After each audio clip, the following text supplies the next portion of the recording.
자, 우리 지난주에 어떤 말씀이었습니까? 사랑의 사도 요한이었어요. 자, 오늘은 91번째 시간입니다. 우리 다 같이 고백하실게요. 진리의 수호자 요한. 예, 진리의 수호자 요한이 그 주인공이 되겠습니다. 그 가운데 우리 주시는 하나님의 말씀은 요한복음 20장 31절 말씀, 요한복음 20장 31절 말씀, 신약성경 184면에 있는 말씀이 되겠습니다. 요한복음 20장 31절 말씀, 신약성경 184면에 있는 말씀이 되겠습니다. 네.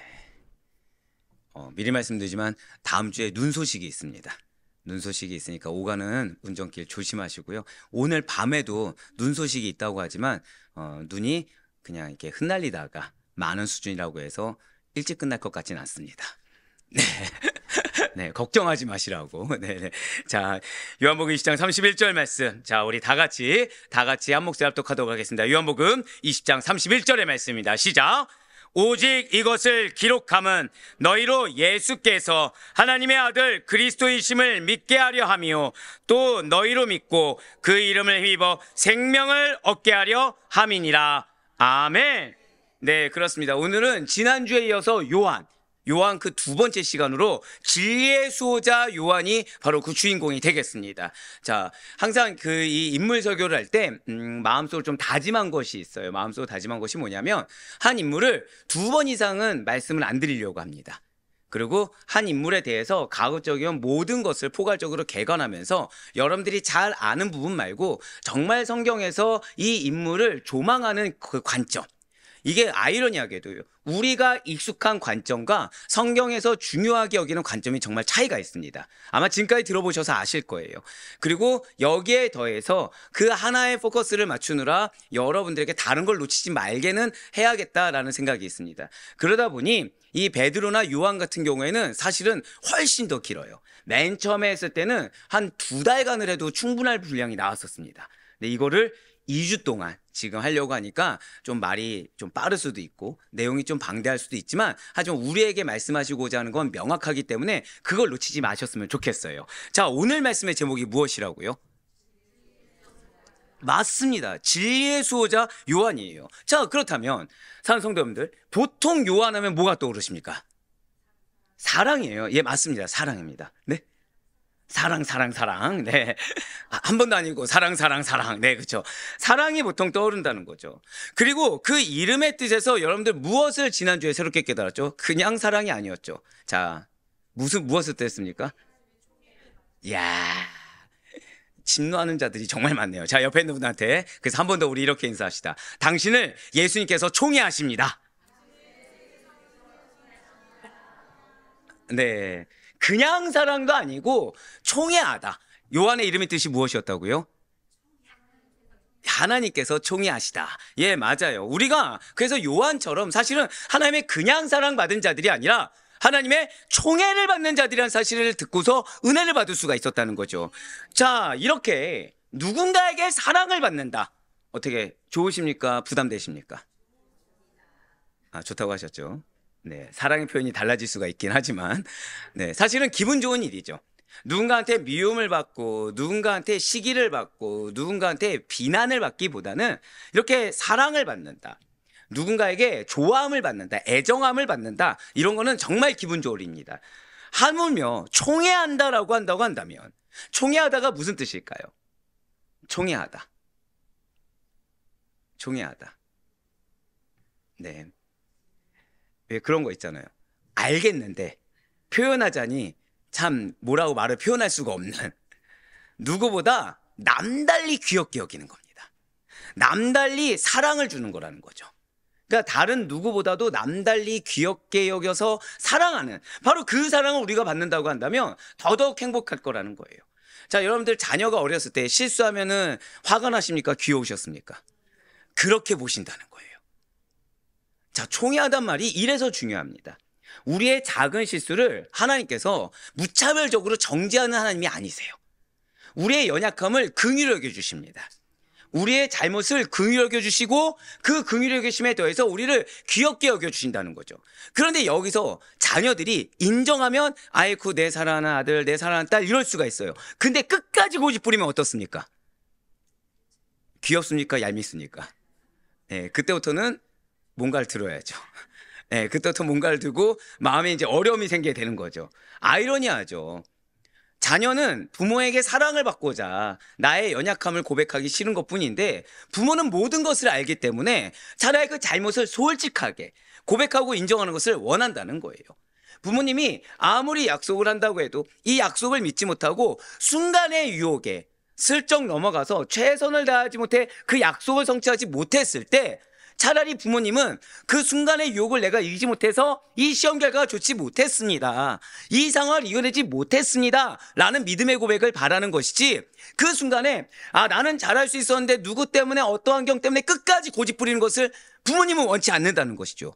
하나님 역시 마찬가지라는 거예요. 하나님께서는 우리를 총애하십니다. 그래서 우리를 귀엽게 여기시고 우리를 사랑해 주신다는 거예요. 그럼 우리에게 절대 고백하실게요. 하나님께서 원하시는 행동이 있습니다. 이거를 기억하셔야 돼요. 오늘 이것이 가장 큰 포커스가 됩니다. 산성도님들, 혹시 지난 한 주간 하나님을 인식하면서 살아오셨습니까?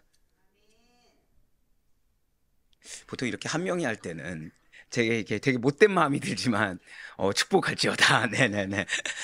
자, 우리가 하나님을 인식하면서 할 때 어떻게 인식이 되십니까? 나의 이 행동을 하나님께서 뭐라고 판단하실까? 또는 나의 이 어려움을 하나님께서 하셔서 어떻게 역사하실까? 여러 가지가 들 수가 있겠죠. 그런데 중요한 것은 하나님께서 나에게 바라시는 행동이 있다는 거예요. 즉 하나님께서는 총애하는 자, 그러니까 누구보다 총애를 받았을 때 좋은 면 뒤에는 총애 받는 자로서 감당해야 될, 한 번 더 고백하실게요, 책임과 의무가 뒤따른다는 것이죠. 하나님께서 누군가를 총애했을 때 그 총애하는 자에게 원하시는 행동이 있습니다. 그리고 그 행동에는 반드시 무엇이 따른다고요? 책임이 있고 의무가 있다는 거죠. 나는 그러한 책임이 부담스럽습니다. 나는 그러한 의무가 싫기 때문에 하나님의 사랑을 받지 않겠습니다. 나는 은혜도 적당히 받겠습니다라고 하면 그것만큼 어리석은 일이 어디 있겠습니까? 반드시 기억하시길 바라요. 한번 고백하실게요. 사랑에는 대가가 따르기 마련입니다. 예, 맞습니다. 사랑에는 대가가 따르기 마련이에요. 사단은 바로 여기를 공략합니다. 사단은 바로 여기를 공략한다는 거예요. 그래서 그 대가를 굉장히 크게 여기게 합니다. 엄청난 부담감을 느끼게 한다든지, 그리고 내가 받은 사랑의 무게를 사실 축소시키고 내가 감당하는 십자가의 대가 또는 이 의무와 책임에 대한 그 무게를 엄청 크게 느끼게 우리를 미혹한다라는 거죠. 그 엄청 크게 부담감이 느낄 때는 때로는 내가 받은 은혜가, 예를 들어서 통장 잔고를 한번 생각해 볼게요. 통장 잔고, 여러분들 통장에 1억이 있습니다. 할렐루야죠. 감사해요. 1억이 있습니다. 100만 원을 쓰셨어요. 어떠십니까? 쓸 수 있습니까? 없습니까? 쓸 수 있죠. 자, 여러분들 통장에 110만 원이 있습니다. 100만 원을 쓸 일이 생기셨어요. 이 표정이신 거죠. 지금 다 동일한 이 표정이신 거죠. 자, 사단은 바로 이렇게 미혹한다는 거예요.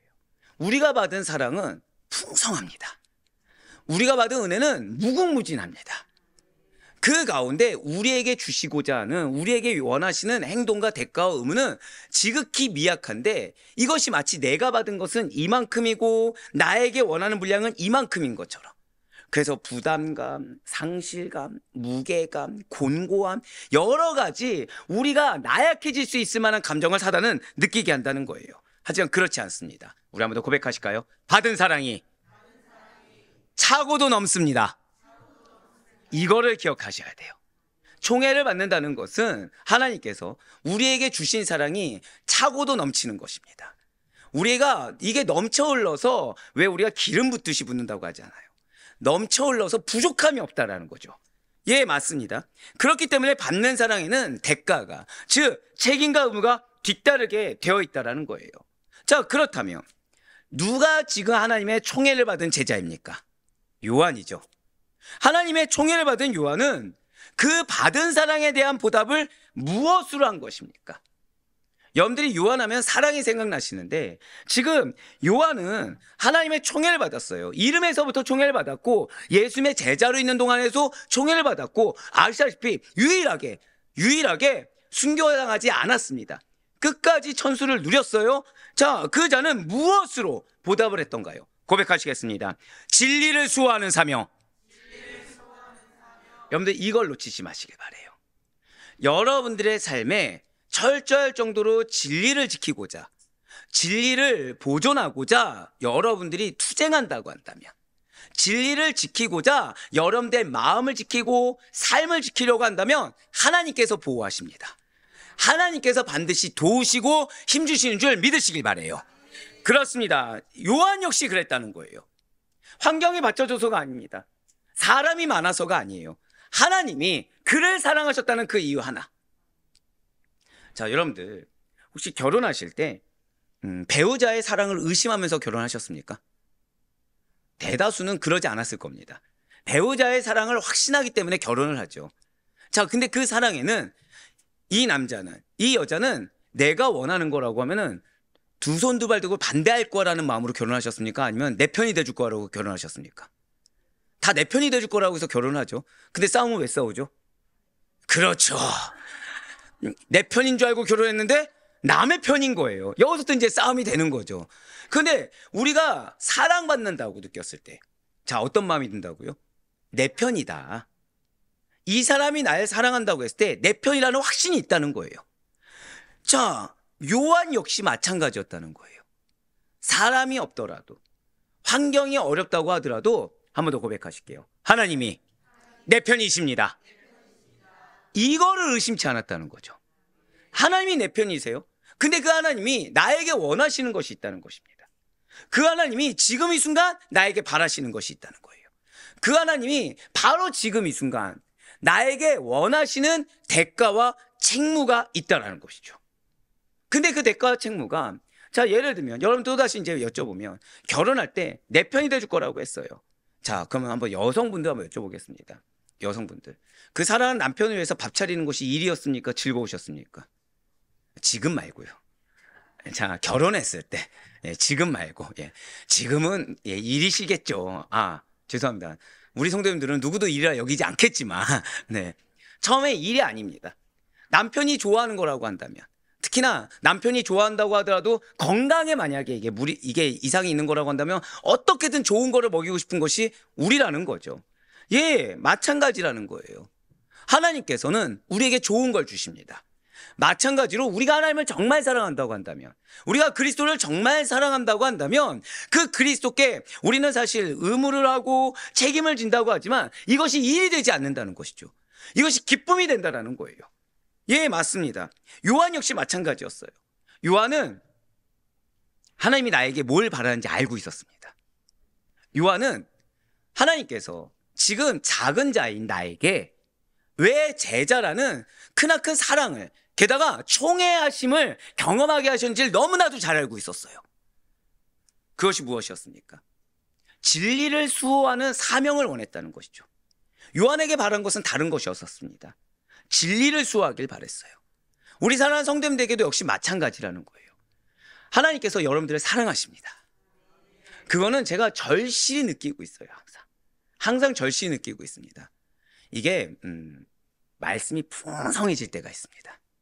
말씀이, 우리 성도님들에게 먹일 말씀이 풍성해질 때가 있어요. 지금 몇몇 분 표정이 안 풍성한 적이 어딨냐, 오히려 말씀을 좀 잘라라, 약간 이런 표정이신데, 예, 네, 이게 알겠으니까, 그래 우리 교회를 향한 말씀이 풍성함도 알겠고 사랑도 알겠으니까 이제 좀 축약 좀 해봐라. 하고 싶어도 안 됩니다. 하고 싶어도 축약한 게 이 정도예요. 예, 지금 다음 주 새벽도 걱정 중에 걱정입니다. 예. 자, 근데 이 말씀을 이렇게 풍성하게 여러분들에게 주실 때는 이유가 있다라는 거죠. 왜 주실까요? 그러니까 왜 많이 먹게 하실까요? 총회에서, 총회에서, 우문현답이었네요. 예, 많이 먹으라, 그쵸? 예, 많이 먹으라고 많이 주시는 거고, 그쵸? 자, 왜 주실까요?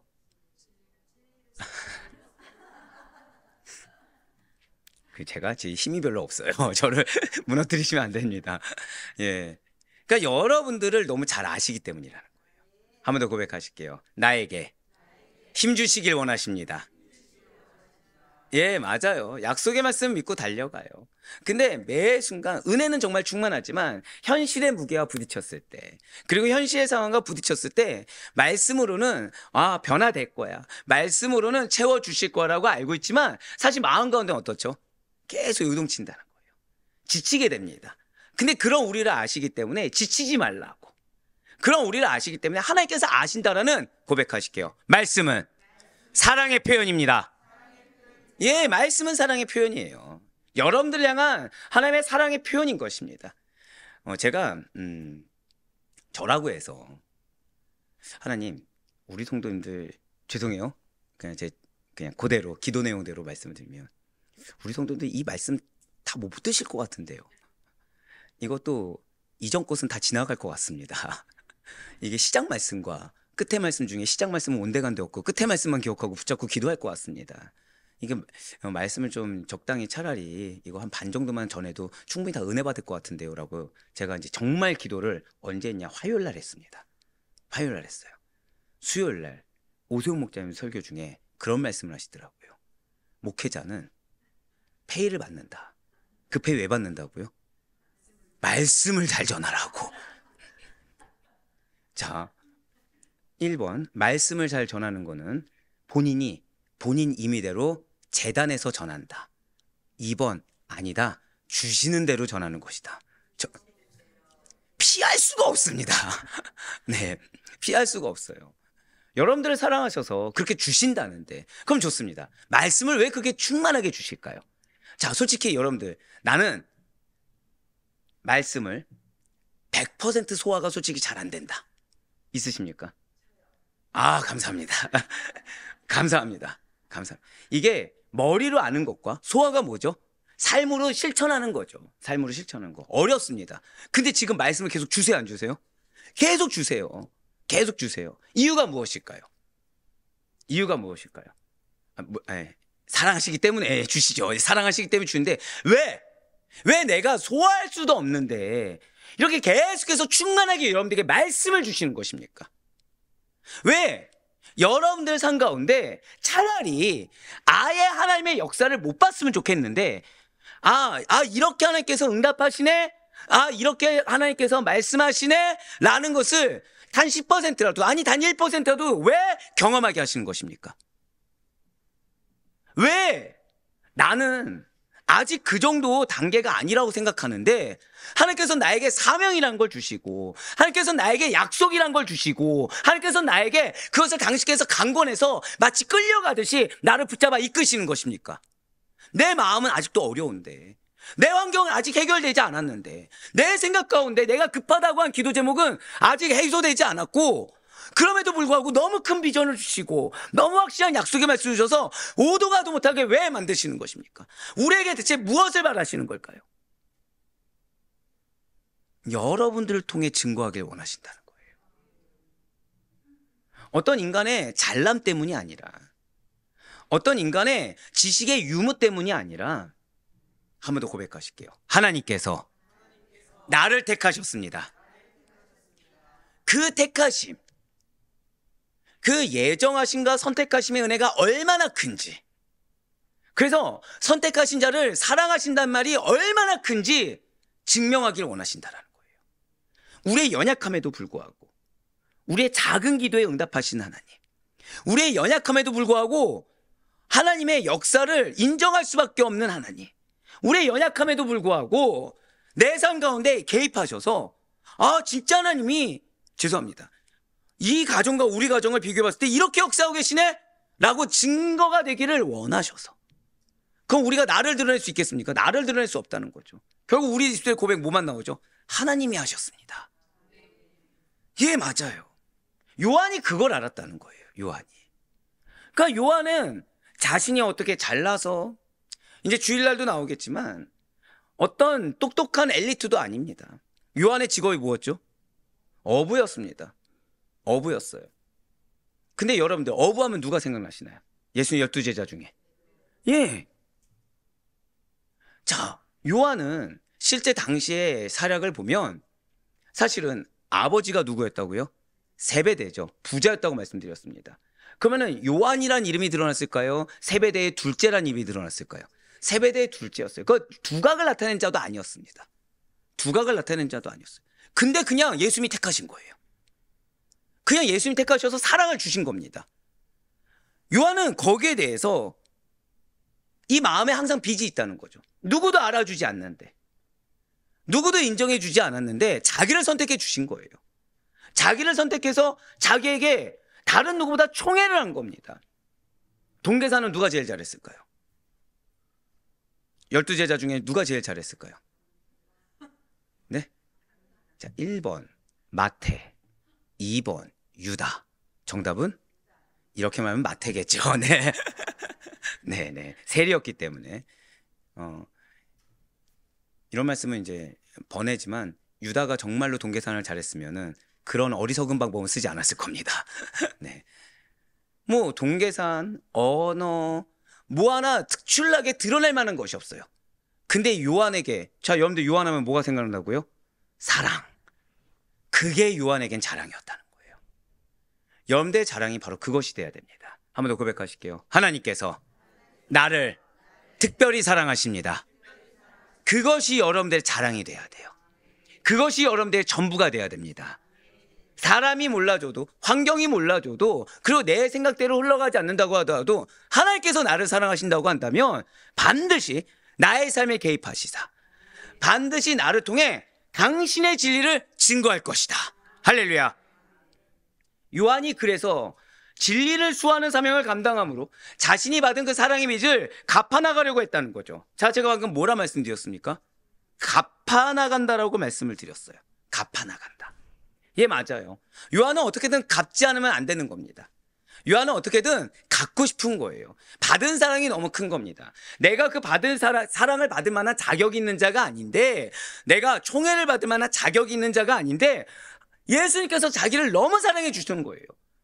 그래서 그걸 갚기를 원했습니다. 이렇게 말씀드린 이유는, 자, 스승의 은혜, 어버이의 은혜, 뭐와 같다고 하죠? 하늘과 같다고 하죠. 이러한 스승과 어버이보다 더 크신 하나님의 은혜는 훨씬 더 충만하다는 거예요.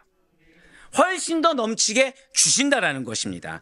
요한복음 1장 16절의 말씀과 고린도서 9장 8절의 말씀 보도록 하시겠습니다. 우리가 다 그의 충만한 데서 받으니 은혜 위에 은혜로라. 하나님이 능히 모든 은혜를 너희에게 넘치게 하시나니 이는 너희로 모든 일에 항상 모든 것이 넉넉하여 모든 착한 일을 넘치게 하게 하려 하심이라. 아멘. 자, 지금 미래형입니까? 과거형입니까? 어떻게 보이십니까? 지금 이미 받았다는 거예요. 이미 준비되어 있고, 이미 넘치게 하고 있고, 이미 넘치게 하셨다는 겁니다. 예, 맞습니다. 우리는 이미 은혜를 하나님부터 넘치게 받았습니다. 또한 내가 지금 느끼지 못한다고 하더라도 우리는 또 하나님께서 넘치게 부어주실 것입니다. 이렇게 하나님께를 받은 그 모든 은혜, 그리고 앞으로도 받을 은혜는 평생 갚아나가야 할 숙제와도 같다는 것이죠. 물론 우리는 끝내 다 갚지 못하고 주님께로 가게 될 거예요. 자, 한번 생각해 보세요. 여러분들의 사업을 하시는 거예요. 사업을 하는데 은행이 갑자기 여러분들에게 그러는 거죠. 아, 우리 대표님을 한눈에 본 순간 내가 사랑에 빠졌습니다. 대표님 필요한 자금을 우리 은행에서는 마음껏 대드리겠습니다. 자, 이제 여기서 두 부류가 되는 거죠. 첫 번째, 감사하다. 두 번째, 사기꾼 아니야? 이 세상에 그런 데가 어딨어? 여러분들 어느 쪽이십니까? 믿음이 그쵸, 세상에 워낙 각박하니까 그런 은행이 어딨냐라고 생각할 수 있겠지만, 근데 좋습니다. 자, 우리 다 감사하다고 여기시다. 감사하는데 이 감사한 걸로 그냥 끝났으면 좋겠는데, 은행에서 자, 얼마 필요하십니까 하는 순간 갑자기 계산이 되기 시작하는 거예요. 무슨 계산이죠? 내가 필요한 건 이만큼인데 이만큼을 얘기하면 왠지 이 은행에서 한 번 주고 말 것 같은 겁니다. 이만큼을 얘기하면 이만큼을 다 안 줄 것 같은 거예요. 그러니까 되게 겸손한 척하는 거죠. 겸손한 척하면서 이만큼만을 얘기하는 겁니다. 자, 그럼 은행은 지금 이만큼을 줄까요? 알아서 이만큼을 줄까요? 이만큼을 주겠죠. 그럼 받은 여러분들 마음엔 감사하겠습니까? 아쉬움이 생기시겠습니까? 아쉬움이 생기면서 이 아쉬움이 크면은 불평이 된다라는 거예요. 은행을 하나님으로 바꿔보고요. 그리고 우리가 사업 대표라고 한번 생각해 봅시다. 자, 다시 한 번 더요. 하나님은 여러분들에게 넘치는 애를 예비하고 계시고 지금도 주고 계십니다. 정말 믿으십니까? 그래서 강구를 그렇게 하고 계십니까? 아까 화면과 지금 화면이 좀 다른데요, 지금. 3주 전부터 하나님께서 여러분들에게 1월 달 시작하자마자 사실은 제일 첫 번째 인트로부터 여러분들에게 선포하게 하신 것이 있죠. 자, 우리 옆에 있는 분한테 한 번 더 우리 이렇게 인사합시다. 우리 뻔뻔합시다. 좀 더 크게 얘기해 주세요. 예. 뻔뻔해지세요. 뻔뻔해질 수 있는 것은 여러분들이 하나님의 자녀이기 때문입니다. 그것도 하나님의 총애받는 자녀이기 때문이에요.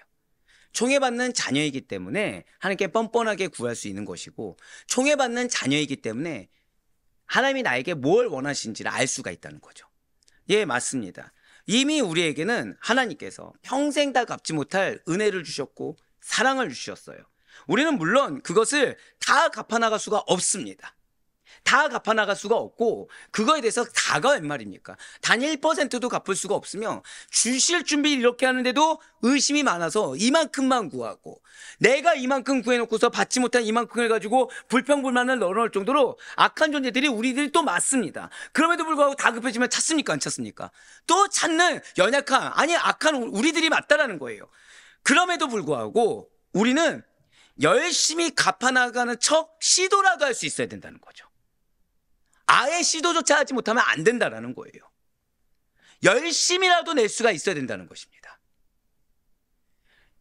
최소한 그 은혜에 대해서 인식이라도 해야 되고요. 그 사랑에 대해서 생각이라도 하면서 삶의 기반에 넘치는 애를 이미 받은 자, 하나님께서 약속의 말씀을 주실 때는 이 약속의 말씀을 성취하기 위해서 하나님께서 이미 은혜를 예비하셨다는 그 믿음을 좀 기반에 갖춘 자로서 감사가 깔려 있을 수가 있어야 된다는 것이죠. 감사한 자는 무엇을 한다고요? 최소한 하려고 의지라도 갖는다는 거예요. 감사한 자는 최소한 그 말씀을 기억하고 열심히라도 내보려고 한다는 거죠. 그 은혜를 갚아가려고 노력이라도 한다는 거예요. 성도 여러분들, 원어를 보잖아요. 원어를 보면 여러분들이 예수님의 12제자 중에 가장, 그러니까 굳이 따지면은 노력을 많이 한 자, 아니 노력은 다 많이 했죠. 근데 처절할 정도로 노력한 자, 누구라고 생각하십니까? 12제자 중에 어떻게든 아둥바둥 힘써본 자, 요한입니다. 요한이에요. 요한은 최소한 그 은혜에 대해서 인식해서 삶의 기반에 넘치는 은혜를 이미 받은 자라는 그 감사를 가지고 열심을 낸 자라는 거예요. 한 번 더 고백하실게요. 요한은 열심을 내었습니다. 예, 맞습니다. 요한은 열심을 내었어요.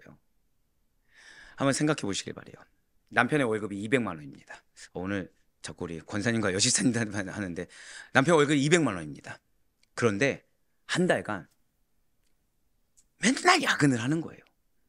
맨날 야근을 하는 겁니다. 근데 여러분들이 그 야근할 때마다 내 남편 고생했어가 아니라 바가지를 긁는 거죠. 그 회사 그게 충성해봤자 뭐하냐, 그 회사에서 알아주냐, 그러면서 뭐 그렇게까지 하냐, 그 시간에 나를 신경 써라, 바가지를 긁는 겁니다. 계속. 근데 한 달이 딱 지났어요. 400만 원을 가져온 겁니다. 야근 수단으로. 그럼 여러분들 어떻게 하시겠습니까? 안 믿습니까? 이 남자가 어디 가서, 네, 그럼 어떻게 하죠? 미안함과 더불어서 수고했다고 얘기하면서 말로만 때우시겠습니까? 밥 하나라도 차려주시겠습니까? 말로만 때우지 않을 거잖아요. 뭐라도 하나 하지 않겠습니까? 예, 맞아요. 요한은 뭐라도 했습니다. 요한은 뭐라도 했어요. 나는 하나님의 사역에 대해서 그렇게 크게 뭔가를 일조한 것 같지 않고 오히려 방해자 같은데, 하나님은 나를 위한 열심을 내셨다는 거죠. 하나님은 나를 위한 열심을 내서 내가 받을 수 없는, 절대 고백하실게요, 결과물을 주실 것입니다. 정말 믿으십니까? 그 결과물을 요한은 받은 거예요. 내가 그 결과물을 받을 자격이 없는데, 내가 그 은혜를 받을 자격이 없는데, 오히려 나는 하나님의 그 말씀 앞에, 하나님의 그 섭리 앞에 끊임없이 의심함으로, 마치 바가지 긁는 아내처럼 계속 하나님의 마음을 어렵게 하고 있었는데 하나님은 떡하니 결과물을 주시는 겁니다. 그러니까 요한은 그 받은 사랑, 그냥 단순히 내가 널 사랑해, 내가 널 총해, 이게 아니라 변함없는 사랑이었다는 거죠. 변치 않는 사랑을 받음으로 그 사랑을 뭐라도 나는 갚아주길 원했다는 거예요. 뭐라도 하기를 원했다는 거죠. 열심을 냈습니다. 그래서 사도 요한은 주님께 받은 그 사랑을 기억하면서 그가 보고 배운 예수님의 삶의 행적과 수많은 가르침이 얼마나 진실된 것인지를 증명하기를 애썼다는 거예요. 왜요? 나를 사랑한 예수님이 나에게 말하신 것이 그것이기 때문에. 그렇습니다. 사랑하는 성도 여러분들, 아델포이 모토가 무엇이죠? 변치 않는 모토가 있습니다. 아델포이. 아델포이가 무슨 뜻입니까? 성도들아, 형제들아. 모토가 무엇입니까? 야, 비전의 말씀을 바꿔야겠네요. 모든 것을 가르쳐 지키게 하려 지워야겠습니다. 한 번 더 고백하실게요. 내가 먼저 체험받아야 합니다. 맞습니다. 여러분들이 먼저 체험받으셔야 돼요. 은혜를 받으셔야 됩니다. 은혜를 받기 위해서는 자기를 부인하셔야 되고 십자가도 지셔야 돼요. 자, 그런데 이 십자가가 어디서 지라고 말씀드렸습니까? 가정에서, 삶의 터전에서. 그럼 그 십자가 지는 것이 무엇이죠? 교회에서 받은 은혜를 기억하시고, 교회에서 뭘 바라고 계세요? 지금 여러분들에게 삶의 터전에서 무엇을 하셔야 되는 거죠? 그리스도인답게 예수님을 증거하라는 겁니다. 예수의 사랑을 증거하라는 것이고, 여러분들 통해 뭐 내 아빠, 내 엄마, 내 아내, 내 남편이 아니라, 와, 정말 예수님 만났구나, 정말 예수 만나 변했구나, 이런 고백을 들을 정도가 돼야 된다는 거예요. 결국 여러분들은 예수님의 사랑을 받고 있습니까? 안 받고 있습니까? 받고 계세요. 주님은 여러분들의 공고함과 지쳐있음을 알고 계시고 그 가운데 여러분들을 채워주길 원하십니다. 여러분들을 회복시켜주길 원하세요. 회복시켜서 어디로 가시는 거죠? 여러분들의 사역지로 가시는 거예요. 누군가는 가정, 누군가는 학교, 누군가는 직장, 누군가는 사업장이겠죠. 거기서 무엇을 하셔야 되는 것입니까? 한 번 더 고백하실게요. 예수님을, 진리를 증거해야 합니다. 그게 우리의 사명인 거예요. 그게 요한의 사명이었어요. 요한은 예수님부터 은혜를 받고 사랑을 받았습니다. 그래서 그 예수님께서 원하신 것을 하지 않으면 못 견뎠어요. 여러분들 역시 마찬가지입니다. 말씀의 은혜를 받고 계세요. 말씀의 은혜를 받고 계시고 그 가운데 주님께서 채워주시고 회복을 주고 계십니다. 그렇다고 한다면 그것을 가지고 요한과 같이 그리스도를 증거하셔야 돼요. 요한과 같이 복음을 증거하셔야 되고, 이것이 그냥 교회 나오세요, 이것이 아니라고 말씀드렸습니다. 여러분들의 언행이 변화되면 되는 거예요. 여러분들의 삶이 변화되면 되는 거예요. 그런데 이것을 위해서 나는 100만큼 체험받아야지 변화돼, 이런 완악함이 아니라 단 10이라도 받았다고 한다면, 단 10이라도 받았다고 한다면 그 10을 갖기 위해서 노력이라도 해야 된다는 거죠. 한 번이라도 더 인내해보려는 노력, 한 번이라도 더 사랑을 표현해보려는 노력, 한 번이라도 더 믿어보려는 노력을, 열심을 우리는 감당할 수가 있어야 된다는 것입니다. 예, 맞아요. 요한이 바로 그렇게 했어요. 잘나서가 아닙니다. 요한의 동력은 딱 하나였어요. 지난주에 적극적인 믿음의 순종. 적극적인 믿음의 순종. 적극적으로 할 수 있는 게 그거밖에 없으니까. 하지만 그런 요한의 열심이 요한을 사랑의 사도라고 부름받게 했다는 거죠. 산성도 여러분들, 여러분들은 축복의 통로입니다. 여러분들 통해 그 은혜와 축복이 흘러가게 되실 거예요. 이거는 거꾸로 얘기하면 여러분 통해 반드시 뭐가 흘러가야 된다는 거예요? 축복이 흘러가야 된다는 거예요. 사단은 그 축복을 막기 위해서 여러분들에게 온갖 방법을 쓸 것입니다. 여러분들, 사단이 큽니까? 하나님이 큽니까? 근데 우리는 사단의 유혹과 미혹에 대해서 너무 아무렇지 않게 내 마음이 어려워지는 것을 표현하고, 내가 실족하는 것을 표현하고, 내가 시험 드는 것을 당연하게 여기고 있다는 거예요. 당연하지 않아요. 당연하지 않습니다. 여러분들 혹시 대출을 받으신 분 계십니까? 대출 받아보신 분들은 월말만 되면은 마음이 조급해지죠. 마음이 조급해지죠. 다른 무엇부터 갚아야 되죠? 대출금부터 갚아야 되죠. 근데 여러분들이 대출금을 갚을 수 없을 만한 여러 가지 환경이 있는 겁니다. 환경이 있어요. 이게 중요합니까? 환경이 중요합니까? 갚는 게 중요합니까? 갚는 게 중요하죠. 환경 때문에 못 갚는다라고 하면 은행에서 뭘 하죠? 성실한 납세자들. 네. 은행에서 이제 압류 통지서가 날라오는 거죠. 기다려주지 않죠. 유예기간이란 건 존재합니다. 근데 기다려주지 않죠. 하나님의 시간 역시 마찬가지예요. 기회가 늘 있는 것은 아닙니다. 갚아나갈 수 있는 것도 은혜입니다. 그리고 아이러니한 건 갚아나가는 가운데 우린 또 사랑을 경험한다는 거예요. 갚아나가는 가운데 우린 또 은혜를 경험한다는 것이죠. 예, 맞습니다. 하나님께서 또 그렇게 하셨어요. 하나님께서는 그렇게 예수님의 삶의 행적과 그 수많은 가르침이 얼마나 진실된 것이고 진리인 것을 증명하기 위해서 발버둥쳤던 사도 요한에게 복음서를 집필할 수 있는 은혜를 주셨고, 요한은 이 요한복음서를 통해서 예수님의 인성과 신성을 신학적으로 진술하는데 성공하게 되었습니다. 자, 제가 방금 뭐라 말씀드렸죠? 예수님의 신성과 인성을 신학적으로 진술하는데 성공했다는 거예요. 자, 복음서가 요한복음만 있습니까? 아니면 또 다른 복음서가 있습니까? 또 다른 복음서가 있죠. 실제 시기적으로 마태, 마가, 누가가 먼저 기록되었습니다. 마태 30년 차예요. 마태, 마가, 누가가 기록되고 30년 후에 요한복음이 기록됐단 말이죠. 자, 그러면 사도 요한이 굳이 기록을 해야 될 이유가 있을까요? 앞에 마태복음도 있고 마가복음도 있고 누가복음도 있는데 굳이 요한복음을 기록해야 될 이유가 있었던 것입니까? 자, 이렇게 사도 요한이 요한복음을, 그것도 어떤 요한복음이요? 예수님의 신성과 인성을 한번 고백하실게요. 신학적으로 정립하는 일. 요한복음은 그걸 생각하시면 좀 더 편하세요. 지금 우리는 이제 마태복음을 보고 있지만 또 이번 주에도 차이점을 설명을 드리겠지만, 요한복음은 예수님의 신성과 인성을 신학적으로 심오하게 잘 정립한 책입니다. 자, 그 일이 당시에 왜 필요했던 것입니까? 그 이유는 그 당시에 진리를 호도하는 이단들이 있었기 때문이라는 거죠. 그렇습니다. 예수께서 승천하신 이후에 예수 그리스도에 대한 진리가 왜곡되어 갔습니다. 아이러니하게도 소아시아를 비롯해서 옛 헬라 지역과 로마 전역으로 복음이 전파되어 가는 거예요. 좋은 일입니까? 나쁜 일입니까? 좋은 일이죠. 복음이 전파되어 가니까. 그런데 안타깝게도 그렇게 각 지역으로 전파되어 감에 따라 예수 그리스도를 자기 방식대로 해석하더라는 거예요. 여러 가지. 왜 그럴까요? 복음이 들어갑니다.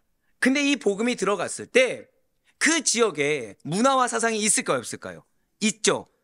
그러니까 여러 가지 이교적인 사상과 접하면서 상당히 굴절되게 되고 상당히 호도되게 되었다는 거예요. 특히나 이 예수님의 인성과 신성에 관한 진리를 호도하는 이단들이 늘 항상 많이 존재하게 되었습니다. 먼저 여러분들 많이 들어본 영지주의 이단이 있습니다. 영지주의 이단. 영혼은 선하고 육체는 악하다는 거예요. 한국의 이단 중에도 이걸 강조하는 이단이 있죠. 그 기본 전제하에서 지극히 선하고 순수한 영을 지니신 하나님이신 예수님께서 육체, 이 악하고 더러운 육체를 입고 오셨다는 것은 말이 되지 않는다라고 주장을 했다는 거예요.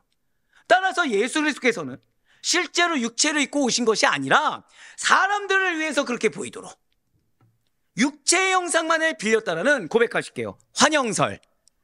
환영설을 주장한 것입니다. 여러분들 이걸 아는 것이 왜 중요한지 말씀을 드릴 거예요. 영지주의가 무엇이라고요? 영은 선하고 육체는 악하다. 그러면서 무엇을 주장했다고요? 환영설. 여러분들 이거를 알아두는 것이, 그럼 오늘날에는 영지주의가 있을까요? 없을까요? 있습니다. 죄송하지만. 사도 요한은 바로 이러한 이단적인 가르침을 논리적으로 반박하기 위해서 요한일서를 기록했다는 것이죠. 요한일서 4장 2절과 3절의 말씀입니다. 이로써 너희가 하나님의 영을 알지니 곧 예수 그리스도께서 육체로 오신 것을 시인하는 영마다 하나님께 속한 것이요 예수를 시인하지 아니하는 영마다 하나님께 속한 것이 아니니 이것이 곧 적 그리스도의 영이니라. 오리라 한 말을 너희가 들었거니와 지금 벌써 세상에 있느니라. 아멘. 그런데 이렇게 예수님의 인성과 신성에 관한 진리를 호도하는 이단 중에는 이렇게 영지주의만 있는 것이 아니었어요. 자, 에베소 지역에 이단자였던 케린투스라는 자가 있습니다. 케린투스가 같은 영지주의의 맥락에서 역사적인 실존으로서의 예수님의 신성을 애매모호한 이론으로 부인해버립니다. 사도 요한의 제자이자 기독교의 교부였던 이레니우스에 의하면, 이레니우스는 이렇게 얘기하죠. 케린투스는 예수님께서 요셉과 마리아 사이에 출생한 자연인인데 세례를 받았을 때 하늘의 그리스도가 인간 예수와 결합을 하여 지냈다가 십자가에서 죽었을 때 다시 인간 예수와 분리되었다라고 주장함으로써 예수님의 영원한 신성을 부정했어요. 즉, 좀 더 쉽게 말씀드릴까요? 영지주의가 발전을 했습니까? 아니면 영지주의로 끝났습니까? 발전을 했다는 거예요. 이단은 그게 있습니다. 이단, 한 이단이 딱 나오잖아요. 공통점이 두 가지가 있습니다. 그 이단은 이게 뭐 남녀 호랭개고가 됐든, 그러니까 이게 불교 쪽의 이단이든, 뭐 불교도 이단이죠. 생각해 보니까 교리를 잘 보잖아요. 기독교의 교리를 차용하고 있습니다. 기독교의 교리가 없지 않아요, 대다수가. 그런데 두 번째 공통점은 무엇이냐? 그 이단 하나로 끝나지가 않습니다. 꼭 파생됩니다. 꼭 파생돼요. 그러니까 나름대로 발전이란 걸 이룬다는 거죠. 근데 그 근거를 들어가다 보면 어디서 벗어날 수가 없죠? 교리에서 벗어날 수가 없다는 거예요. 여러분들, 교리를 알아야 될 이유가 바로 그겁니다. 교리를 알아야 혼돈되지가 않아요. 교회는 반드시 교리를 그래서 양육해야 됩니다. 지금 사도 요한이 이러한 사상이 잘못된 것임을 무엇으로 밝히기 위해서요? 신학적으로 밝히기 위해서. 결국 뭐예요? 교리적으로. 이것이 얼마나 틀린 것인지 밝히기 위해서 요한복음 1장에서부터 예수님께서는 하나님으로서 육신이 되셨다라고 아주 명쾌하게 진술하며 요한복음을 시작했다는 거예요. 요한복음 1장 1절과 14절 말씀 보시겠습니다. 태초에 말씀이 계시니라. 이 말씀이 하나님과 함께 계셨으니 이 말씀은 곧 하나님이시라. 말씀이 육신이 되어 우리 가운데 거하시며 우리가 그의 영광을 보니 아버지의 독생자의 영광이요 은혜와 진리가 충만하더라. 아멘. 그렇습니다. 지금 이 말씀이 왜 중요하냐면, 요한복음을 기록한 것이 왜 중요하냐면, 사도 요한은 이러한 영지주의 폐단, 그리고 이러한 영지주의에서 나온 케린투스 같은 그 분파들의 폐단이 비단 그냥 교회 내의 신학적인 논쟁으로 끝나는 것이 아니고, 비단 신학적인 것에서만 발견되는 것이 아니고, 한 번 더 고백하실게요. 성도들의 도덕적인 삶. 맞아요. 성도들의 도덕적인 삶에 있어서도 아주 큰 폐해를 끼치고 있음을 알았다는 거죠. 결국 이 이단이 이 신학적으로 모호하거나 명확하지 않은 것이 우리의 삶에 지장을 준다는 거예요, 안 준다는 거예요? 준다는 겁니다. 여러분들, 죄송하지만 말씀은 아셔야 돼요. 여러분들, 말씀을 모르면서 내가 신앙생활을 잘할 수 있다고 우리는 착각해서는 안 됩니다. 만약에 내가 말씀 모르고 이 땅 가운데 그리스도로 살아간다, 이거는 죄송하지만 불가능에 가깝습니다. 왜냐하면 나는 말씀을 붙들고 살아간다고 하는데 나도 모르는 사이에 지금 영지주의가 왜 생겼다고요? 각 지역마다 그 이단, 이교도 사상이 접해지다 보니까 여러 가지 이단 이론들이 나왔다고 말씀드렸어요. 자, 그럼 우리 한국 땅에서는, 한국이나 각 지방 지역마다 지역색이 있습니까, 없습니까? 있어요. 그러면은 말씀을 제대로 모르면 이것을 교묘하게 접목시켜서 발생되는 이단이 존재할 수 있을까요, 없을까요? 있다는 거예요. 있다는 겁니다. 실제로 이단 분파를, 한국교회 이단 분파를 보시잖아요. 그러면은 경상도 지역에서 출몰했던 이단이 있고 전라도 지역에서 출몰했던 이단들이 실제로 존재합니다. 실제로 그것들이 서울로 입성하게 된다는 거죠. 서울로. 그러면 한번 여쭤볼게요. 이 이론이 그대로 올라올까요? 올라오는 도중에 또 발전을 할까요? 또 발전을 해요. 그렇기 때문에 시골이든 도시든 어디가 됐든 가장 그리스도인에게 우선은 고백하실게요. 명확한 말씀. 명확한 말씀이라는 거예요. 명확한 말씀이어야 되고, 교리에 대해서 여러분들이 최소한 체감을 할 수 있어야 됩니다. 그래서 영적으로 이건 아닌데 라는 분별력조차 있어야 돼요. 뭐가 틀린지 모른다고 하더라도 영적인 거부감 정도는 느낄 수 있을 정도로 끊임없이 여러분들 삶 가운데 말씀이, 고백하실게요, 체화되어야 합니다. 맞아요. 말씀이 체화되어야 돼요. 그래서 뭐가 중요하다고 말씀드리죠? 아비투스가 중요하다고 말씀드리지 않습니까? 자, 베드로가 뭘로 쓰임 받았다고요? 즉각적인 믿음의 반응. 왜 그럴까요? 체화되는 것이 가장 중요하기 때문이라는 거예요. 예, 맞아요. 지금 사도 요한은 당시에도 이 영지주의 폐단이 성도들의 도덕적인 삶에 아주 큰 피해를 주고 있다는 것을 알았습니다. 어떠한 피해입니까? 대체 영지주의 이단의 주장을 나도 모르는 사이에 받아들이는 성도들은 어떠한 잘못된 생각에 빠지게 되게 삶에 있어서도 큰 폐에 빠지게 되는 것입니까? 그들은, 자, 육체와 영혼이 상관이 있습니까? 없습니까? 그들은 상관이 없다는 거예요. 왜요? 영은 선하고 육체는 악하니까. 육체로 지은 죄가 영혼에게 영향을 끼칠 수 있을까요? 없을까요? 그들의 주장으로 따지면 끼칠 수가 없다는 거예요. 이것이 발전하여서 이제 이것이 발전합니다. 거룩함을 지키지 않는 거 아무렇지도 않게 여기게 된다는 거예요. 자, 성도가 어떤 존재죠? 거룩하게 구별된 존재입니다. 그냥 구별이 아니고 어떻게 해요? 거룩하게 구별된 존재가 성도인데, 이 영지주의 이단이 어떻게 발전했다고요? 단순히 그냥 육체의 지은 죄가 영혼에게 아무런 영향을 끼치지 못해서 더 발전하다 보니까 거룩함을 지키지 않는 것이 아무렇지 않게 된다는 거예요. 죄를 범하게 되는 거에서 거리낌이 없는 것입니다. 그러니까 뭐가 중요하죠? 구원받은 것이 중요하다. 이 땅 가운데 생애에서는 자유를 누려야 된다. 들어본 적 있으세요? 없으세요? 들어본 적 있으십니까? 없으십니까? 한국에 있나요? 없나요? 있죠. 구원파.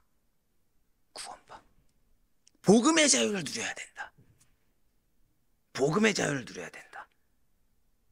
그런데 죄에 매이지 마라. 우리 이미 죄에서 자유함을 얻은 자들이다. 왜요? 구원받았으니까. 지금 뭐가 없습니까? 성화가 없어요. 성화가 없어요. 성화가 없어요. 성화가 없죠. 그래서 사도 요한은 그들이 결국 하나님께서 원하시는 거룩하고 성결한 삶, 하나님께서 뭘 원하신다고요? 거룩하고 성결한 삶.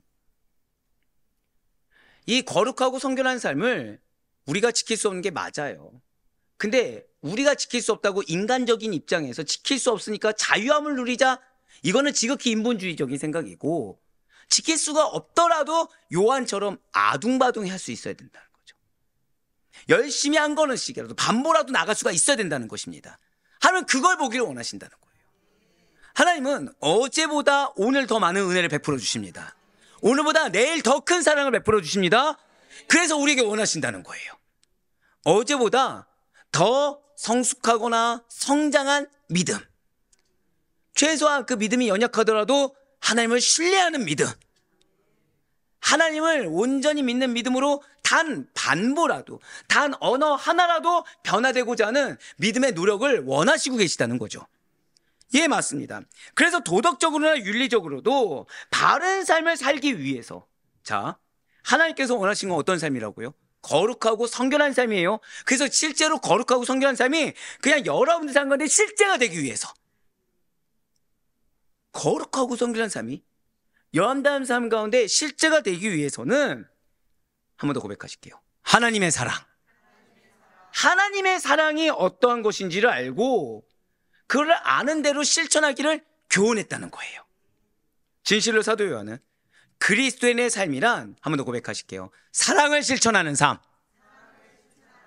그 진리를 분명히 가르침으로 말미암아 그리스도를 믿는 신앙이 사랑이라는 통합적이고도 포괄적인 삶의 윤리를 낳게 되는 것이라는 진리를 증거했다는 것입니다. 자, 여러분들이 예수를 믿으면 무엇이 증거로 남는다고요? 사랑이 증거로 남는다는 거예요.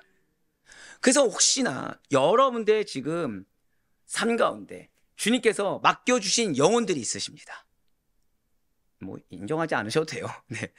근데 그 영혼이 좀 죄송하지만 내가 너무나도 사랑하고, 내가 너무나도 그냥 한마디로 다루기 편하고, 나하고 마음이 일심동체로 맞은 영혼이면 좋겠는데 99.9%는 그런 영혼이 아니죠. 그런 영혼이 아니죠. 그 뭐라고 그러죠? 뭘로 품는다고 하죠? 마음으로 품는다고 하죠. 예. 십자가와 같은 영혼들을 붙여주시죠. 십자가와 같은 영혼. 내 뜻대로 되지 않는 겁니다. 내 생각대로 되지 않아요. 그 영혼이. 내가 그 영혼에게 지금 사랑을 안 줘서 문제가 아니에요. 그 영혼을 사랑합니다. 인내를 안 해서가 아니에요. 인내도 합니다. 근데 오히려 그러면 그럴수록 마치 나를 약 올리듯이 내 마음에 계속 시험만 주는 거예요.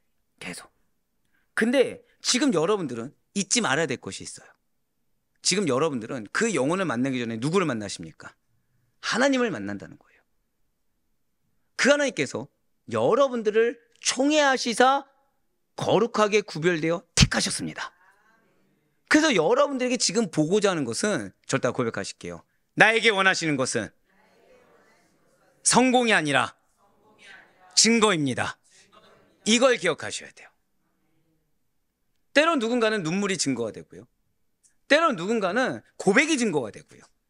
때론 누군가는 그냥 인내가 증거가 되기도 한다는 거예요. 나는 하나님께서 나에게 이 사명을 주셨지. 이 사명을 주셨으니까 이 영혼은 변화되어야 돼. 이 공동체는 변화돼야 돼. 라고 아예 변화의 결실이 증거라고 내가 결정 지어버렸어요. 그렇지만 그렇지 않아요. 사명을 주신 그 순간, 그걸 아멘으로 받아들인 그 순간 여러분들의 삶이 이미 증거가 시작된 거예요.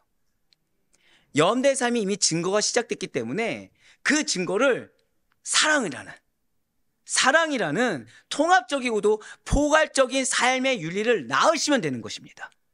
결국 여러분 통해 어떤 분노, 짜증, 불평이 나오는 것이 아니라, 한 번 더 고백하실게요. 그럼에도 불구하고 사랑하라. 예, 맞아요. 그럼에도 불구하고 사랑하는 거. 주님께서 붙여주셨고 주님께서 사명을 주셨으면 반드시 그 결과가 있기 때문에 붙여주셨다. 나는 지금 내 눈앞에 있는 이 경제 상황 해결하기도 힘든데 말도 안 되는 큰 비전을 주셨다. 그러면은 이미 주님께서 주실 때는 이유가 있고, 지금 내 처지가 중요한 것이 아니라 주님께서 주신 이 약속이 중요하다. 이 믿음이 우리에게 필요하다는 거예요. 이 믿음까지 내 눈에 보이냐 안 보이냐 이건 중요하지 않습니다. 이 결론까지 내가 지금 어떠한 감정이고 내가 지금 생각했던 결과물이 어떠냐 이건 중요하지 않습니다. 주신 순간 이미 승리한 문제입니다. 주신 순간 이미 하나님께서는 개입하고 계시다는 거예요. 예, 맞습니다. 그래서 사도 요한이, 자, 지금 보세요. 당시에 복음만을 순적하게 믿는 교회가 많았겠습니까? 이단이 득세했겠습니까? 당연히 이단이 득세했겠죠. 그게 중요한 것이 아니에요. 이단이 지금 몇 %냐? 이게 중요한 것이 아니라 지금 사도 요한이 갚아나가고 있는가?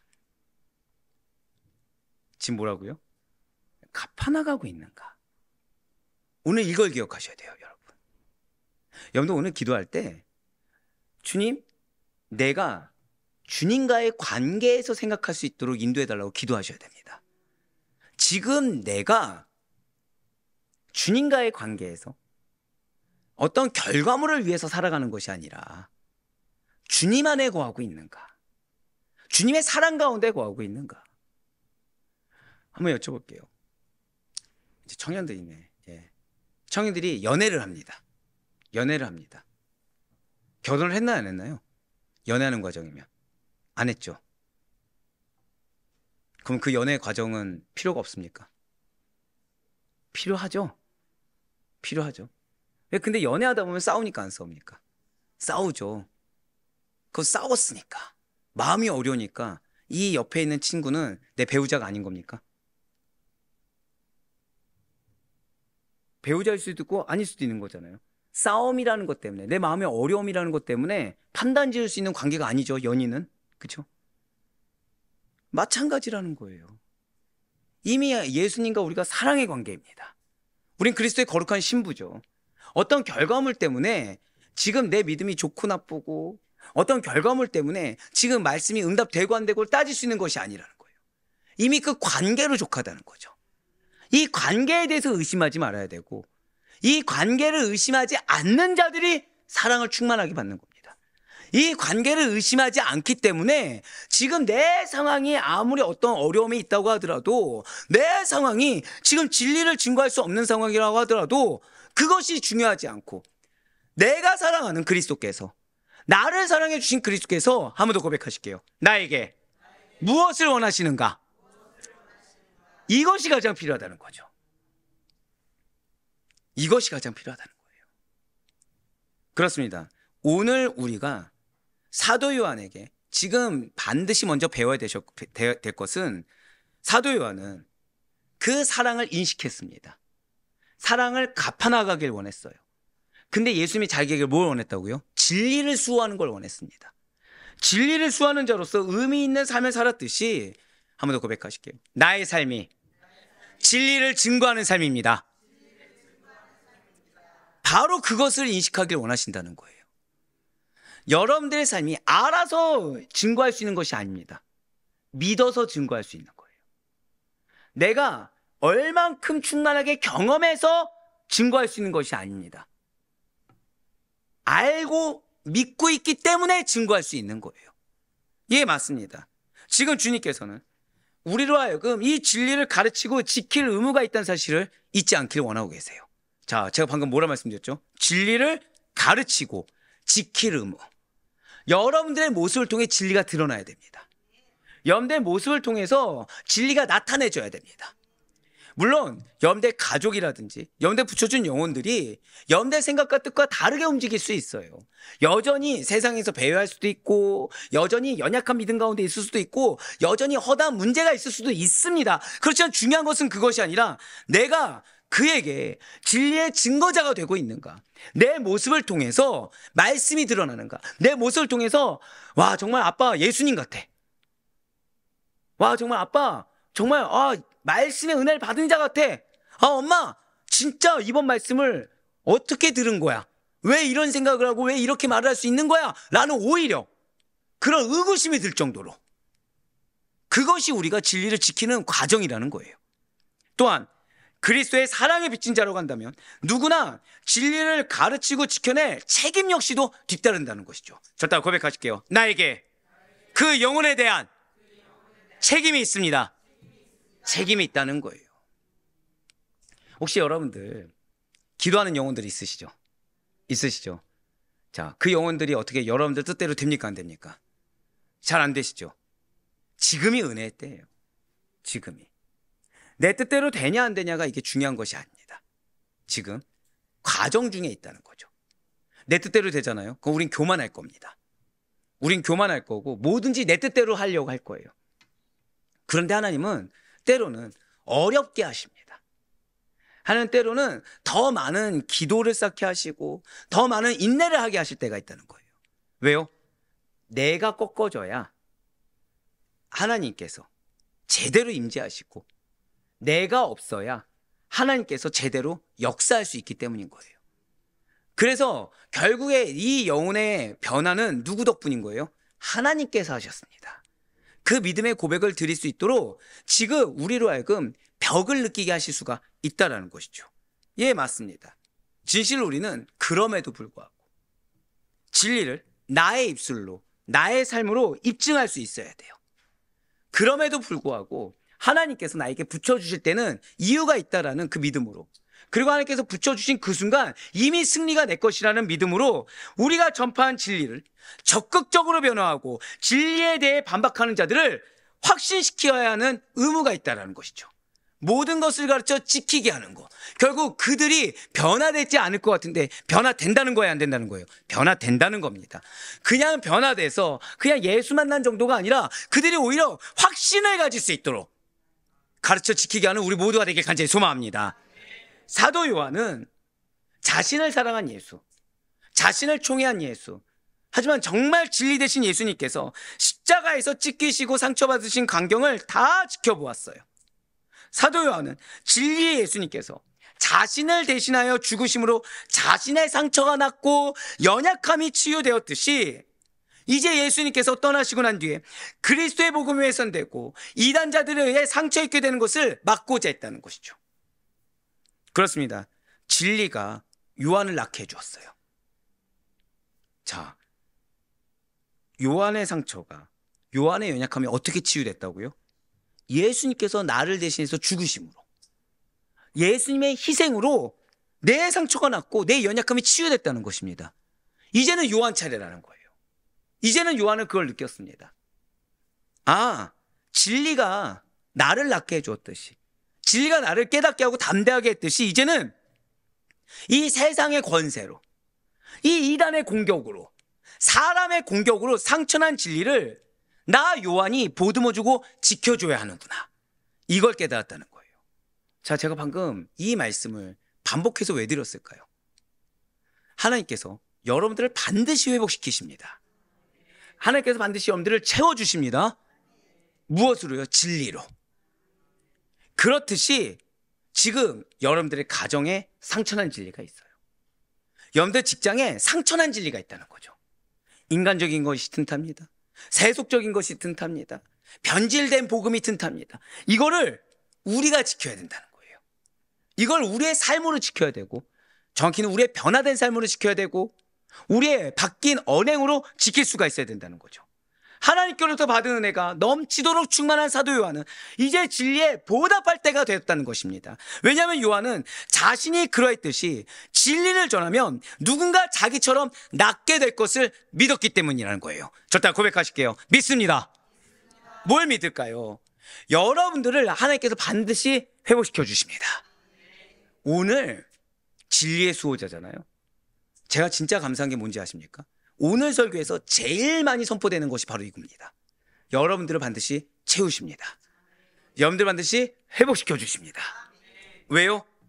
그로 말미암아 그런 여러분들을 통해 예수님께서 여러분들의 가정에 참된 주인이 되길 원하시고, 여러분들 사업장에 참된 주인이 되길 원하신다는 거예요. 그래서 세상의 가정과 구별되게, 세상의 사업장과 구별되기를 원하신다는 것이죠. 사랑하는 우리 성도 여러분들, 예수님의 3대 사역이 무엇입니까? 예수님의 3대 사역. 네, 그냥 이렇게 외울게요. 가전고. 네, 가전고. 예, 쉽죠. 가전고. 가르치고 전파하며 치유하시는 거예요. 자, 그런데 이거 원어로 보잖아요. 세 개가 동등하지 않습니다. 정확히 말씀드리면 가르치고 전파하는 목적이 뭔지 아십니까? 치유하기 위함이에요. 이걸 기억하셔야 돼요. 자, 모든 것을 가르쳐 지키게 하라고 했죠. 가르치는 이유가 무엇이라고요? 치유하기 위해서. 전하는 이유가 치유하게 하기 위함이에요. 왜입니까? 우리가 이미 진리로 고침을 받은 회복된 병자였기 때문이에요.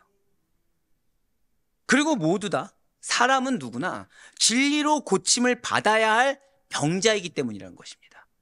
반드시 잊지 마시길 바라요. 만일 진리로 고침받지 못하고 이 진리로 치유받지 못한다고 한다면 죄로 병들어서 결국 죽게 됩니다. 한번 생각해 보세요. 암에 걸리신 환자분이 계세요. 암에 걸리신 환자분이 있습니다. 근데 이전에 이 암을 자연 치유로 치유받으신 적이 있는 거예요. 이분이 그 담양에 그 대나무 공원 있죠. 예, 거기서 한 달간 딱 지는데 암이 딱 치유가 된 겁니다. 그래서 그분이 이제 나와서 얘기하시는 거죠. 대나무가 몸에 좋아. 대나무 그 솔바람 그 자연으로 암의 치유가 돼 한 거예요. 근데 그때가 이제 암 1기였습니다. 암이 재발된 거예요. 재발됐습니다. 이번에 3기입니다. 병원에서 수술로 나올 수 있다고 얘기를 하는 거죠. 근데 이분에게 지금 어떤 경험이 있어요? 대나무 숲의 경험이 있는 거예요. 고집을 부릴까요, 안 부릴까요? 고집을 부리는 겁니다. 이분에게 뭐가 필요할까요? 이분에게 대나무 숲이 필요합니까? 고집을 꺾고 치유함이 필요합니까? 바로 그거예요. 사람은 고집쟁이입니다. 복음을 안 받아들이기 위해서 자신만의 고집을 부리는 자들이 사람이에요. 그렇기 때문에 여러분들 주변에 복음을 제대로 받아들이지 않거나 믿음의 회복을 드리지 않고 고집 부리는 분들 있잖아요. 당연하게 여기셔야 돼요. 사람의 본성이 고집쟁이입니다. 죄송하지만 우리 중에 나는 고집 없습니다. 있으십니까? 나는 대나무는커녕 갈대 같습니다. 이쪽으로 가자고 하면 이쪽으로 갈 수 있고 저쪽으로 가자면 저쪽으로 갈 수 있습니다. 있습니까? 아, 우리 권사님은 남편이 이쪽 가면 이쪽으로 하는 거고, 예. 사람은 누구나 자기 고집이 있어요. 정확히 말하면 틀린 걸 알아도 아까 이제 대나무 숲에서 고침받은 분은 이걸 인정받고 싶죠? 이 고침받은 기간을 인정받고 싶은 거예요, 이거를. 이게 틀리다는 걸 인정하기 싫은 거예요. 이거 빨리 인정하고 치유받는 것이 우선인데 때로는 뭐가 더 우선되죠? 자존심이 우선되는 겁니다. 이 고집을 안 꺾으려고 한다는 거예요. 이분에게 필요한 것이 무엇입니까? 고침을 받아야 되죠. 치유를 받아야 됩니다. 어떻게 해요? 꺾여서. 고집을 꺾고 자존심을 꺾고 치유를 받아야 됩니다. 그렇지 않으면 어떻게 되는 것입니까? 병들어 죽게 되는 거죠. 사람이 마찬가지예요. 사람은 태어날 때부터 죄인입니다. 그래서 예수 그리스도의 복음으로 말미암아 치유받지 않으면 죄로 병들어 결국 죽게 됩니다. 근데 복음이 들어가는 것이 쉽습니까? 어렵습니까? 어려워요. 죄송하지만 복음이 왜 들어가기 힘드냐면 고집쟁이라서 힘든 겁니다. 이 고집을 안 꺾기 때문에. 차라리 예수님을 안 만난 사람이면 괜찮습니다. 누가 더 힘들죠? 어설프게 만난 분들이 더 힘들어요. 어설프게 만난 분들이. 나 예수님 안다는 거예요. 나 예수님 안다는 겁니다. 예수님 알기 때문에 그렇게까지 믿을 필요가 없다고 스스로 자신에게 평가를 내려버렸어요. 뭐랑 똑같이요? 암일기 때 자연치유 받은 것처럼. 아니에요. 예수님이 바로 그러한 자들을 위해서 오신 겁니다. 죄라는 지독한 병에 걸려서 죽어가는 환자와 이 인간적인 고집과 자존심이라는 병자된 우리들을 위해서 대신 십자가에 못 박혀 죽으셨다는 것이죠. 사도 요한 역시 죄인이었습니다. 사도 요한 역시도 죄인이었다는 사실은 그야말로 죄사함을 주실 유일하신 예수님이 필요한 자가 사도 요한이었다라는 사실을 증명해 준다는 거죠. 예, 맞습니다. 사도 요한 역시 이게 그러니까 저는 사실은 이제 좀 그러니까 고어로 된 책을 좀 많이 보는 편입니다. 그 필요성이 뭐냐면 그럼 더 많은 은혜가 있어요. 사도 요한은 굉장히 인간적인 사람이었고 세상에 속해 있던 죄인이었습니다. 그렇습니다. 요한은 가치관이 있었어요. 가치관. 어떤 가치관이냐면 지극히 세속적인 성공관을 지닌 야망가였습니다. 요한이 뭐가 있었다고요? 야망이 있었어요. 세속적인 성공관. 그리고 놀랍게도 이러한 점이 주님의 사랑과 그분의 가르침을 통해 고침받고 치유함을 받았다는 것이죠. 성도 여러분들, 사람의 가치관 잘 바뀝니까? 안 바뀝니까? 안 바뀌죠. 하나님께서는, 예수님께서는 바꾸신다라는 거예요. 자, 요한의 성격이 어땠다고 말씀드렸죠? 다혈질. 예. 우리는 그냥 사랑의 사도 하니까 온유하다, 온화하다 생각했지만 사실은 강직하고 불같이 급했다고 말씀을 드렸습니다. 그런 그에게 이미 아버지 때부터 야망이 있었지만 예수님의 제자가 됐을 때도 야망이 계속해서 이어졌다는 거예요. 그 야망이 무엇이었습니까? 형 야고보와 함께 주님 나라의 최상의 자리에 앉겠다. 자, 이거 자체가 굉장히 교묘하죠. 자, 저라면 물어보고 싶은 게 있어요. 그럼 좋다. 1번을 누가 할래? 야고보가 할래? 요한이 할래? 그럼 요한은 뭐라고 대답했을까요? 요한은, 네? 예, 맞아요. 말이 좋아 형 야고보와 함께 주님 나라 최상의 자리에 앉겠다는 거지 실상은 뭐가 되고 싶은 거예요? 지금 오늘날로 따지면 내가 국회의장이 되겠습니다. 내가 국무총리가 되겠습니다. 그것을 지금 둘이 나눠 맡겠습니다 라고 한 거예요. 굉장히 정치적이면서 굉장히 전략적이죠. 마태복음 20장 21절의 말씀입니다. 예수께서 이르시되 무엇을 원하느냐 이르되 나의 이 두 아들을 주의 나라에서 하나는 주의 우편에 하나는 주의 좌편에 앉게 명하소서. 아멘. 지금 요한은 크게 착각하고 있죠. 요한은 주님의 나라를 이 땅에 존재하는 지상 국가로 오해해서 그 나라에서 최고 권력을 누려보고자 소망하고 있는 것입니다. 더불어서 주님의 메시아직에 대해서도 오해하고 있어요. 주님은 왕 노릇하기 위해서 오신 것이 아닙니다. 도리어 다른 사람을 섬기려고 하고 심지어 죄인을 구원하기 위해서 오신 것이 아닙니까? 그러니 당연히 야고보와 요한의 야망은 다른 이들로부터 화를 자초할 수밖에 없다는 거예요. 산성도 여러분들, 혹시 지금 내가 누군가를 섬기는데 인내 한계가 오셨습니까? 한번 고백하실게요. 하나님께서 기뻐하고 계십니다. 예. 왜죠? 예수님 뭐하고 오셨다고요? 섬기려고. 여러분들 인내 한계 왜 오셨죠? 섬기다가 이제 지치시는 거예요. 참다 이제 지친 단계까지 왔다는 거죠. 근데 지금 지친 단계일까요? 이미 이 단계가 사실은 나에게 상급의 때일까요? 상급의 때라는 거예요. 사단은 언제까지 참아? 쟤 안 변해? 너 이제 여기서는 너 한마디 할 때가 됐어? 라고 우리의 인간적인 속성을 계속해서 들이밀지만 사실은 우리는 지금 그 인내하는 삶, 참는 삶, 이게 당연하다는 거죠. 여기에 우리가 화가 왜 납니까? 아직까지 나의 자존심이 남아있어서. 아직까지 나의 고집이 남아있다 보니까. 근데 예수님이 섬기기 위해 오셨어요. 섬기기에 오셨는데 아시다시피 배은망덕한 자들이 있습니까 없습니까? 허다했죠. 그게 중요했습니까? 말씀의 순종이 중요했습니까? 말씀의 순종이 중요했다는 거예요. 결과물이 없으십니까? 괜찮습니다. 하나님께서 알고 계세요.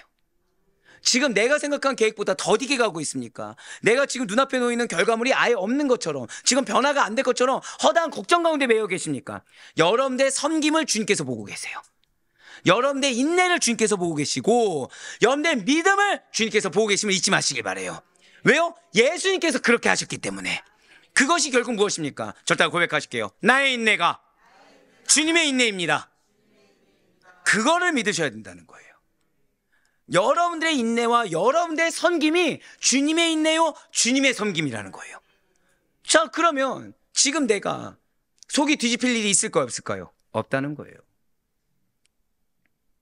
나는 일단 예수님만큼 하고 있지는 않거든요. 두 번째로, 지금 내가 쌓아 올린 이 인내, 이 눈물이 나에게 뭐가 된다고요? 상급이 되니까. 그럼에도 불구하고 빨리 변화되기를 원한다? 아, 이게 내 고집이구나. 이게 내 인간적인 자존심이구나. 하나님의 때가 있다는 걸 내가 믿지 못하는 이 인간적인 고집을 내가 내려놓지 못하는구나. 분별할 수 있어야 된다는 거죠. 그런데 이거를 분별하지 못하고 나의 때를 주장하고 그리고 나의 어떤 의를 드러낸다고 한다면 다른 이들로부터 마치 야고보와 요한이 그 야망이 다른 이들로부터 화를 자초했던 것처럼 우리 역시 화를 자초할 수밖에 없다는 거예요. 자, 이제 한 가지를 또 알게 됐어요. 여러분들이 분명히 인내를 했습니다. 말씀에 순종을 했어요. 근데 잘 인내하다가 여러분들이 한번 툭 하고 나온 거예요. 예전 같았으면 와락할 거를 조심스럽게 말을 했습니다. 자, 돌아오는 반응이 좋나요, 안 좋나요? 좋지 않고 오히려 날카로운 반응이 나오죠. 이유가 바로 이거예요. 아, 구별되게 부름받은 나는, 하나님께서 택하신 나는 사랑의 일꾼으로서, 사랑의 통로로서, 더불어서 진리의 수호자로서 부름받은 나는 나의 이 작은 야망이 화를 자초하게 되는 거구나. 아, 이런 결과물이 당연한 거구나. 깨달을 수가 있다는 거예요. 실제로 요한의 잘못된 야망은 다른 제자들의 분노를 자아냈습니다. 마태복음 20장 24절의 말씀입니다. 열 제자가 듣고 그 두 형제에 대하여 분이 여기거늘. 이게 그냥 짜증난다 이 정도가 아닙니다. 왜? 싸우기 직전 있잖아요. 극강의 분노. 지금. 그러니까 이 두 형제에 대한 배신감 정도라 생각하시면 됩니다. 배신감. 지금 열 제자들은 다른 사람들은 밑에 두고 홀로 정상에 앉아 군림하려고 하는 야고보와 요한에 대해서 왜 분노했냐? 절대 고백하실게요. 무시당했다. 무시당했다고 여기고 있어요, 지금. 자, 여러분들 왜 분노하신지 아시겠죠? 여러분들 잘 인내했습니다. 잘 기다려줬어요. 원하는 대로 해줬습니다. 근데 여러분들이 원하는 대로 상대 영혼이 변화됩니까, 안 됩니까? 안 되죠. 오히려 여러분들이 원래 그렇게 하던 거에 대해서 뭐야, 이러려고 그랬어? 세월호라고 한다든지 여러분들 그 세월을 헛된 것처럼 언행을 합니다. 그때 여러분들 마음에 어떤 마음이 드는 거예요? 무시당했다고 마음이 드는 거죠. 다른 이들보다 높아지려는 요한의 시도가 동료 제자들을 격양시켜버린 겁니다. 그들의 마음에 상처도 줬어요. 사실 야고보와 요한의 청혼은 누가 한 것입니까? 둘이 했습니까? 어머니 살로메가 했습니까? 어머니 살로메가 한 거예요. 자, 그런데 이렇게 두 형제가 자기 어머니까지 동원해서 예수님께 청하는 것을 보면 개인의 영달을 위해서 사랑하는 가족까지 이용하는 그릇된 풍조가 익숙한 야망가였습니다. 즉 이전의 습성이 그대로 왔다는 거죠. 그리고 이것은 당시뿐만 아니라 성공 제일주의에 찌든 현대인들의 자화상과도 너무 닮아 있다는 거예요. 무슨 뜻일까요? 이전이나 지금이나 인간의 악함은 똑같습니다. 이전이나 지금이나 인간의 행태는 동일하다는 거예요. 그런데 여러분들 반드시 기억하세요. 지금 중요한 것은 이러한 야고보와 요한의 태도가 아닙니다. 지금 중요한 것은 이 야고보와 요한의 태도에 대한 열 제자의 반응도 아닙니다. 고백하실게요. 주님의 태도. 여러분들, 여러분들에 대한 주님의 태도를 보실 수 있어야 돼요. 지금 여러분들의 마음과 행동에 대한 주님의 태도를 분별할 수 있어야 됩니다. 자, 주님께서는 이러한 요한의 그릇된 야망을 아시고 그의 청혼을 물리치셨어요. 마태복음 20장 27절 말씀 보시겠습니다. 너희 중에 누구든지 으뜸이 되고자 하는 자는 너희의 종이 되어야 하리라. 아멘. 절대 고백하실게요. 내가 지금 으뜸이 되어가고 있습니다. 아멘. 역시 아멘이 잘 안 나오네요. 이 말씀을 믿을 수 있어야 돼요. 으뜸이 되고자 하는 자는 어떻게 되라고요? 종이 되라. 자존심이 상하죠. 어렵죠. 마음은 조급해지죠. 힘들어지죠. 내가 어디까지 낮아져야 돼? 근데 지금 나는 사실 낮아지는 게 아니라 뭐가 되고 있는 거예요? 하나님께서 당신 우편에 계속 앉혀주고 계시는 거예요. 계속 올려주고 계신 거죠. 계속. 오늘날에도 이 섬김의 진리를 받아들이지 않고 주님을 세속적인 이익의 재료나 수단으로 이용하려는 자들이 존재합니다. 마치 영지주의처럼. 하지만 결국에 그러한 자들은 배신과 불행의 결과를 맛볼 수밖에 없다는 사실을 우리는 기억할 수 있어야 돼요. 우리는 바른 교리가, 바른 주님에 대한 인식이 우리의 삶을 승리로 이끄는 것이지, 인간적인 것을 원하는, 세상적인 것을 채우는 그런 왜곡된 진리가 우리를 채우는 것이 아니라는 사실을 잊지 말아야 됩니다. 더디 갈 수 있어요. 하지만 반드시 도달합니다. 빠르게 가는 것 같지만 반드시 무너집니다. 어느 걸 선택하시겠습니까? 물론 표정들은 빠르게 도달하길 원하시지만, 요한은 요한 자신을 총회하시사 포기하지 않고 바른 길을 알려주시는 예수님의 사랑에 힘입어서 그 자신의 세상 관도 버릴 수가 있었고, 그릇된 야망도 꺾을 수 있었으며, 주님 안에서 제가 절대 고백하실게요. 나에게 거룩한 야망을 허락하셨습니다. 이걸 잊지 마시길 바래요. 여러분들 통해 하나님께서는 승리의 결실을 주십니다. 여러분들 통해서 하나님께서는 내가 생각조차 못하는 그 놀라운 기업과 비전을 허락해 주셨고, 이 거룩한 야망을 품고 나아가도록 이미 주님께서 허락해 주셨다는 거예요. 그런데 그런 우리가 인간적으로만 보게 되면 지금 올라가려고 하고, 지금 내가 뭔가를 보장받으려고 하며, 지금 내가 나를 스스로를 보호하려고 한다는 거죠. 하지만 그렇지 않습니다.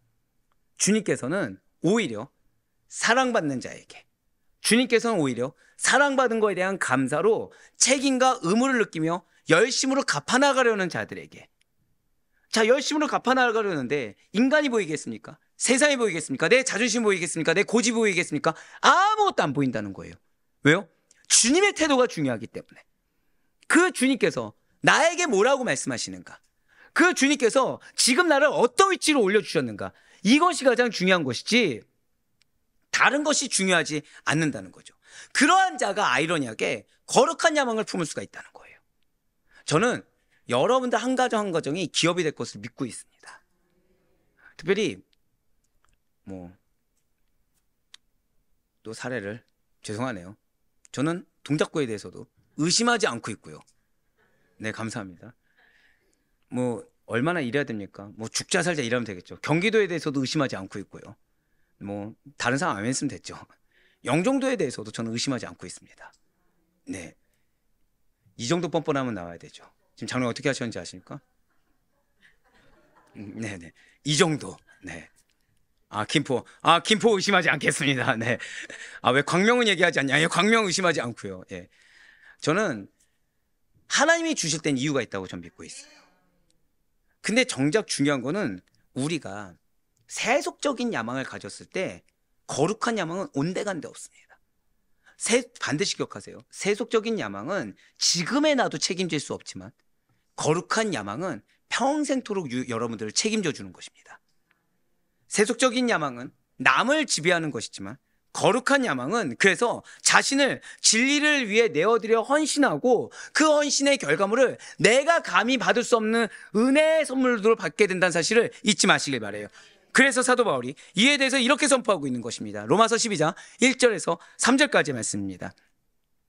그러므로 형제들아, 내가 하나님의 모든 자비하심으로 너희를 권하노니 너희 몸을 하나님이 기뻐하시는 거룩한 산 제물로 드리라. 이는 너희가 드릴 영적 예배니라. 너희는 이 세대를 본받지 말고 오직 마음을 새롭게 함으로 변화를 받아 하나님의 선하시고 기뻐하시고 온전하신 뜻이 무엇인지 분별하도록 하라. 내게 주신 은혜로 말미암아 너희 각 사람에게 말하노니 마땅히 생각할 그 이상의 생각을 품지 말고 오직 하나님께서 각 사람에게 나누어 주신 믿음의 분량대로 지혜롭게 생각하라. 아멘. 이렇게 예수님의 사랑에 비친 자 요한은 이러한 십자가 사랑으로 고침을 받아 거룩한 사명자로 거듭나게 되어 진리를 기록하게 되었다는 거예요. 요한은 무엇을 원했죠? 우편에 앉기를 원했어요. 그렇지만 고침받았더니 자신의 사명이 무엇인지 깨달았습니다.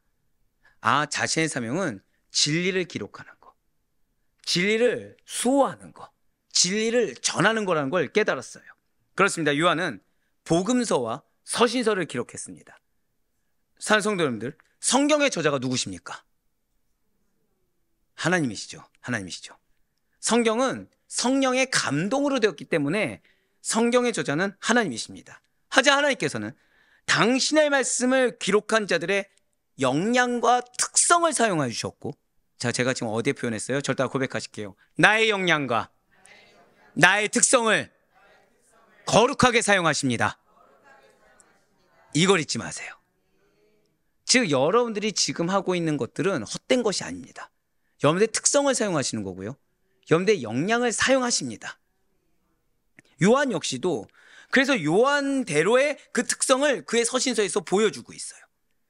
교회와 신학자들은 요한복음을 제4복음서라고 말을 합니다. 마태, 마가, 누가복음은 공간복음서라고 해요.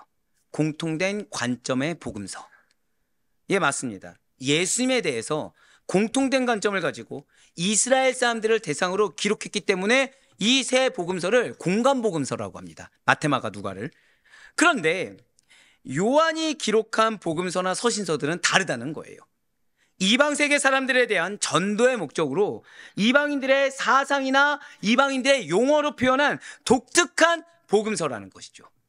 이렇게 전도의 목적에 맞게 표현돼. 제가 지금 어디에 계속 뉘앙스를 줬어요? 전도의 목적에. 이방인들을 대상으로 했기 때문에 전도의 목적에 맞게 표현된 요한의 서신서와 요한복음은 몇 가지 특징을 가지고 있다는 것입니다. 첫 번째로 요한은 예수님의 구원의 은혜를 강조합니다. 요한의 서신서와 요한복음의 첫 번째 특징이 무엇이라고요? 우리 읽겠습니다. 시작. 예수님의 구원의 은혜를 강조. 그렇습니다. 진실 사도 요한은 자신의 이름을 드러내지 않아요. 예수의 사랑하시는 자 정도로 소개하고 자기 자신보다는 복음서와 서신서의 주인공이신 예수님만을 더욱 부각시키고자 했습니다. 오직 예수님만이 온 이스라엘뿐만 아니라 모든 인류의 구세주한 사실을 강조하려고 복음서와 서신서를 기록했다는 거예요. 요한복음 1장 12절의 말씀입니다. 영접하는 자, 곧 그 이름을 믿는 자들에게는 하나님의 자녀가 되는 권세를 주셨으니 아멘. 또한 요한은 예수님께서 세상에 계실 때 행하실 일들을 다 기록하기에 불가능할 정도로 너무나도 많지만, 그래도 서신서와 복음서의 기록 목적에 맞게 선별해서 기록을 합니다. 왜냐하면 복음서는, 잘 들으셔야 돼요, 단순히 예수님의 생애를 소개하기 위한 글이 복음서가 아닙니다. 그리스도의 메시아 되심과, 절대 고백하실게요, 메시아 되심, 영생 복음, 그렇습니다. 그리스도의 메시아 되심과 영생 복음을 이방 세계에 전하고자 기록된 것이기 때문이라는 거예요. 예, 바로 이것입니다. 요한의 서신서와 요한복음의 특징 그 두 번째는 이방인들도 영생을 얻게 하기 위해서 기록했어요. 요한복음 20장 31절의 말씀을 이어서 보시겠습니다. 오직 이것을 기록함은 너희로 예수께서 하나님의 아들 그리스도이심을 믿게 하려 함이요 또 너희로 믿고 그 이름을 힘입어 생명을 얻게 하려 함이니라. 아멘.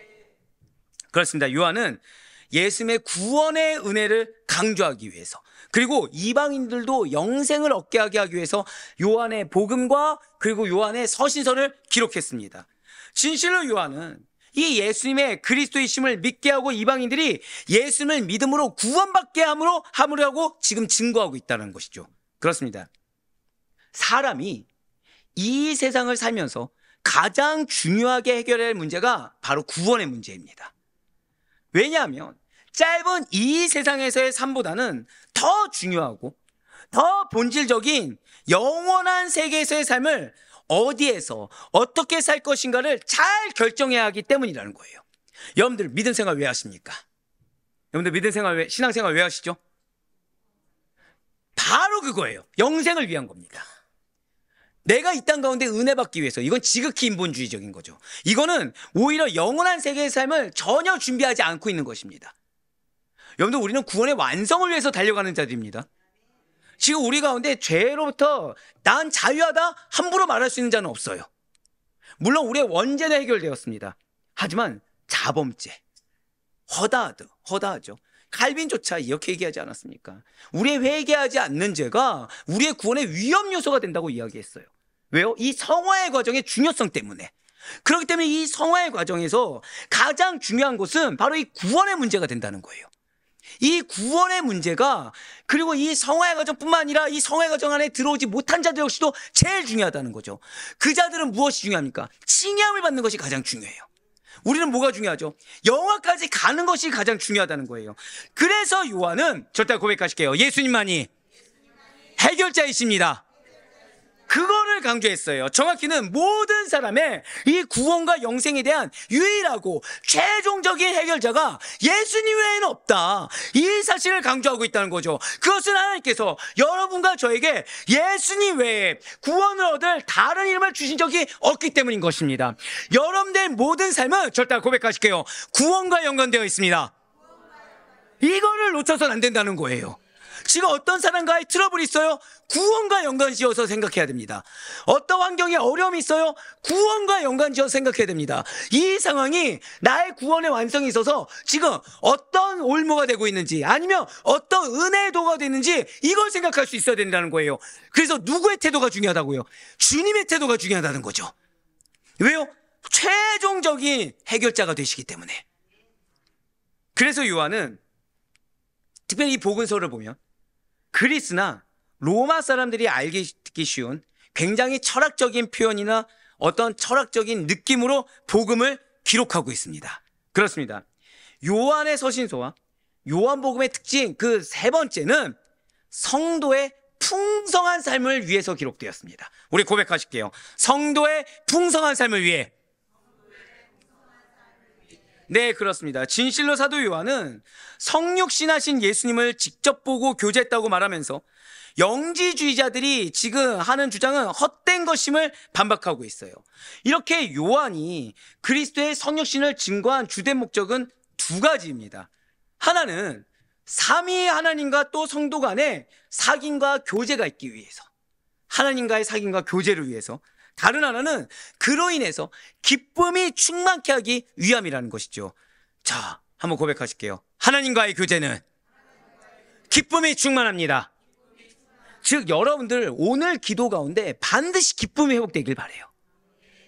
우리는 기도하면서 마음이 많이 어려워집니다. 기도하면서 이 걱정이 해결되지 않아서 토로했다고 하지만 그냥 기도를 마쳤다는 어떤 후련함만 있을 뿐이지 실상 이것이 이미 응답됐고 하나님과 나와의 관계가 깊어졌다라는 이런 영적 충만을 느끼지 못한 경우가 허다라는 거예요. 하지만 그렇지 않습니다. 기도는 기쁨을 줍니다. 기도는 하나님과의 교제의 깊이를 느끼게 한다는 거예요. 이렇게 하나님과 사귐이 있다는 것은 곧 빛 가운데 행하는 것이요 진리 가운데 행하는 성도들의 생활을 가리킨다는 것이죠. 요한일서 1장 6절의 말씀 우리 다 같이 읽도록 하겠습니다. 시작. 만일 우리가 하나님과 사귐이 있다 하고 어둠에 행하면 거짓말을 하고 진리를 행하지 아니함이거니와. 아멘. 여러분들, 성도는 사실상 늘 항상 감사하는 생활입니다. 성도는 늘 항상 기쁨이 넘치는 생활이고 늘 항상 기대가 가득 찬 생활이에요. 왜죠? 자, 여러분들, 이번 한 주간의 생활을 살아가면서 벽에 부딪힌 적 있습니까? 삶에서. 사람의 벽, 물질의 벽, 어떤 세상의 문제 해결의 벽, 이런 벽들에 부딪힌 적이 있으십니까? 왜 부딪히게 하실까요? 궁극적으로 하나님 안에서의 해결을 맛보게 하기 위함입니다. 이 벽은 우리의 진짜 벽이 아니에요. 이 벽은 은혜의 벽입니다. 하나님이 나는 알 수 없는 영역의 것을 당신께서 이 믿음의 순종을 통해, 정확히는 하나님과의 깊이 있는 교제 가운데 해결함을 경험하게 하기 위한 하나님의 장치요, 하나님의 도구라는 것이죠. 예, 맞습니다. 방금 봤던 요한일서 1장 6절 말씀이 바로 예수 그리스도를 믿는 성도들의 생활을 가리킨다는 거예요. 우리가 이렇게 예수님을 믿고 그 믿음에 합당하게 행하는 것은 하나님을 비롯해서 우리 모두에게 기쁨이 충만하게 되는 결과를 가져옵니다. 자, 제가 여러분들에게 기쁨이 충만하게 될 것입니다 라고만 말씀드리지 않고 누구를 비롯해서요? 하나님을 비롯해서 한 번 더 고백하실게요. 믿음에 합당한 행동은 하나님께서도 기뻐하십니다. 바로 그거예요. 자, 그럼 이 벽이 왜 은혜의 벽, 왜 기쁨의 벽이 되는지 아시겠죠? 이 벽은 결국 나의 무엇을 증거하는 것입니까? 나의 믿음을 증거할 수 있다는 거예요. 결국 그 벽을 왜 주셨습니까? 기뻐하기 위해서. 그럼 이 벽은 해결되는 벽입니까? 아니면 끝까지 우리의 자존심을 건드리고 우리의 고집을 건드리는 벽입니까? 해결되는 벽이라는 거예요. 그것이 영혼이 되었든, 그것이 물질이 되었든, 그것이 건강이 되었든, 그것이 환경이 되었든 주 뜻 안에만 있다고 한다면, 그래서 요한은 요한삼서 1장 4절 말씀을 통해서 이렇게 강조하고 있습니다. 내가 내 자녀들이 진리 안에서 행한다함을 듣는 것보다 더 기쁜 일이 없도다. 자, 제가 항상 농담 삼아서 여러분들이 이전 것이 또 지나가셨네요 라고 말씀드리지만, 제가 여러분들한테 항상 이게 원하는 것이 있습니다. 뭐냐면 말씀을 100가지 알고 100가지 실천 못하는 것보다 제대로 한 가지라도 실천하시는 것이 좋아요. 또 이 말씀 드렸다고 또 1시간의 설교 가운데 나는 하나만 붙잡고 간다, 나는 한 가지만, 한 우물만 판다, 이러지 마시고 성령님께서 주시는 대로 3가지 주시면 또 이 말씀 드렸다고 또 3가지만 주셨습니다 이렇게 임의적으로 판단하지 마시고 주시는 대로 여러분들 삶 가운데 녹이셔야 돼요. 주시는 대로 여러분들 삶 가운데 실제가 되셔야 됩니다. 왜죠? 하나님께서 그런 여러분들, 결국 그 말씀 붙잡고 가는 것이 뭐예요? 진리 안에서 행하는 거거든요. 그것을 하나님께서 기뻐하신다는 거예요. 잘하냐 못하냐가 아닙니다. 앞서도 말씀드렸죠. 실수가 있어도 좋습니다. 실수를 했더라도 내 실수를 인정하고 하나님 앞에 회개하고 나아가는 거 역시 또 그거 역시도 진리 안에서 행하는 거죠. 왜요? 내가 지금 뭘 잘못했는지 알고 있기 때문에, 뭐가 문제인지 알고 있기 때문에, 이전의 고집과 이전의 아직 자존심이면 이게 문제인지 몰랐을 텐데 지금은 이것이 문제인지 알고 하나님 앞에 고백하며 나아가기 때문에, 진실을 요하는 예수님께서 세상에 오신 목적을 우리 모든 믿는 성도들로 하여금 생명을 얻게 하고 더 풍성히 얻게 하려는 것이라고 요약하고 있습니다. 이 말씀을 모르지 않아요. 그럼 어떻게 해서 더 풍성한 것이 있다고요? 한 번 더 고백하실게요. 하나님과의 사귐. 바로 그거예요. 바로 그거예요. 저는 여러분들이 모든 예배를 드리길 원해요. 이유가 왜냐하면 그 모든 예배 가운데 특히 우리 교회 같은 경우에는 말씀이 부족하지가 않잖아요. 말씀이 항상 충만하죠. 근데 이 말씀이 제 개인적인 소견입니까? 여러분들의 기도 제목입니까? 여러분들의 기도 제목이라고 말씀드렸죠. 그럼 누구를 위한 말씀입니까? 여러분들을 위한 말씀이죠. 그 하나님께서 그 말씀을 왜 허락하셨을까요? 한번 고백하실게요. 나와 말씀을 통해 교제하길 원하십니다. 바로 그거예요.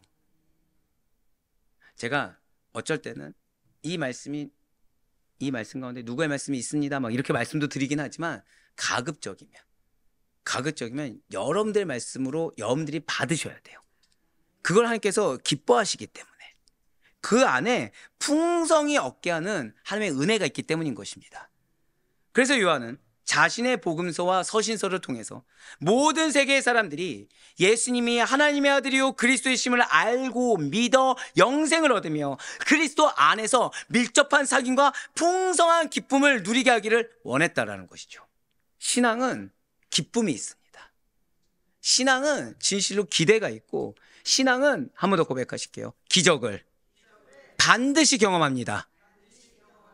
이걸 잊어서는 안 돼요.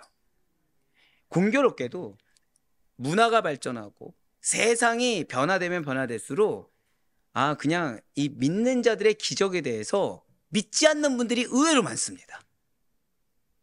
지금 여러분들이 기적이에요. 우리 중에 구원받을 합당한 자가 누가 있겠습니까? 주님의 말씀을 받을 만한 자격 있는 자가 누가 있겠습니까? 근데 주님께서는 이 자리를 허락하셨고 주님께서는 그런 여러분들을 향해 나조차도 알지 못하는 미래에 대한 확실한 약속의 말씀을 주셨으며 그 가운데 나의 삶의 개입을 계속해서 경험하게 하신다는 거죠. 이게 기적입니다. 근데 내 삶 가운데 역사하실 기적을 왜 못 믿는 것입니까? 내 삶 가운데 주님께서는 분명히 약속의 말씀을 주셨는데 이 약속의 말씀을 내가 납득할 만큼 납득되고 이해되는 방법으로 기업이 이루어질 거로 착각하셔서는 안 된다는 거예요. 한 번 더 고백하실게요. 하나님의 방법으로 이루어지는 거예요. 그래서 여러분들 매 순간마다 주님의 태도가 중요한 이유가 바로 그것입니다. 주님께서 지금 과연 나를 어떻게 보고 계시는가? 그래서 그 바라보시는 그 관점에 따라서 그 태도에 따라서 나의 때가 언제 임하게 될 것이고 나의 때가 언제 성취되게 될 것인지 우리를 깨달을 수가 있기 때문이라는 거죠. 하지만 그 끝의 결과는 무엇이에요? 기쁨이라는 것입니다. 그리고 사도 요한은 끝으로 계시록을 기록하죠. 주님의 오실 날을 준비하게 하였습니다. 그래서 사도 요한은 이 계시록을 통해서 당시 소아시아 지역에 있었던 지금의 터키 지역이죠. 튀르키예 바뀌었죠. 지금의 튀르키예 지역 7교회 신앙인들을 대상으로 외적인 박해에 굴하지 말고 역사를 능히 심판하실 그리스도를 바라보라고 권면했습니다. 한 번 더 고백하실게요. 외적인 박해에 굴하지 말라. 왜요? 역사를 능히 심판하실 그리스도께서 계시기 때문이에요. 한때 우리 사회에서는 이 예수님의 재림에 대하여 잘못된 가르침이 성행했던 적이 있습니다. 결국 그들의 주장은 불발되었죠.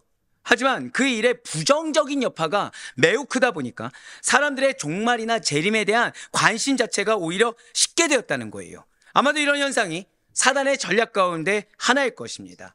그래서 우리는 끝까지 부활신앙, 재림신앙을 희미하게 해서는 안 됩니다. 그래서 우리는 예수님의 재림에 대해서 끝까지 관심의 끈을 놓쳐서는 안 된다는 거예요. 여러분들의 언행이 진짜 중요합니다. 왜 중요하냐면 바로 이런 부분 때문이라는 거예요. 나로 인해서 부정적인 영향력이 흘러갈 수 있고요. 나로 인해서 오히려 긍정적인 영향력이 흘러갈 수 있습니다. 그런데 우리가 바로 알아야 되는 이유는 바로 알고 바로 믿는 그 교리의 믿음 가운데 여러분들의 입술을 통해서 바른 진리만이 나와야 된다는 거예요. 그래야 선한 영향력, 긍정적인 영향력이 흘러나오는 것이지 지금 이렇게 잘못된 가르침으로 인해서 인간 중심, 세상 중심, 그런 잘못된 영지주의와 같은 가르침으로 말미암아 부정적인 여파의 도구로 내가 쓰임받아서는 안 된다는 것이죠. 진실로 사도 요한은 로마 제국의 핍박으로 인해서 밤모섬에 유배되었을 때 예수님을 만나서 받게 된 계시를 기록했습니다. 그리고 요한은 이 계시록이 자신이 만들어낸 이야기가 아니라 예수 그리스도의 계시이고 반드시 속히 일어날 일이다 라는 것을 알려주었다는 거죠. 요한계시록 1장 1절과 2절의 말씀입니다. 예수 그리스도의 계시라. 이는 하나님이 그에게 주사 반드시 속히 일어날 일들을 그 종들에게 보이시려고 그의 천사를 그 종 요한에게 보내어 알게 하신 것이라. 요한은 하나님의 말씀과 예수 그리스도의 증거 곧 자기가 본 것을 다 증언하였느니라. 아멘. 자, 이러한 계시 근원이 누구십니까? 바로 하나님 자신이세요. 진실로 하나님께서는 예수님께 그 계시를 전해주셨습니다. 그리고 예수님께서는 천사를 통해 요한에게 보이시면서 그것을 수많은 하나님의 종들에게 보이라 라고 명령하셨다는 거죠. 그렇습니다. 사도 요한은 그리스도의 계시의 전달의 통로와 수단으로 선택됐다는 거예요.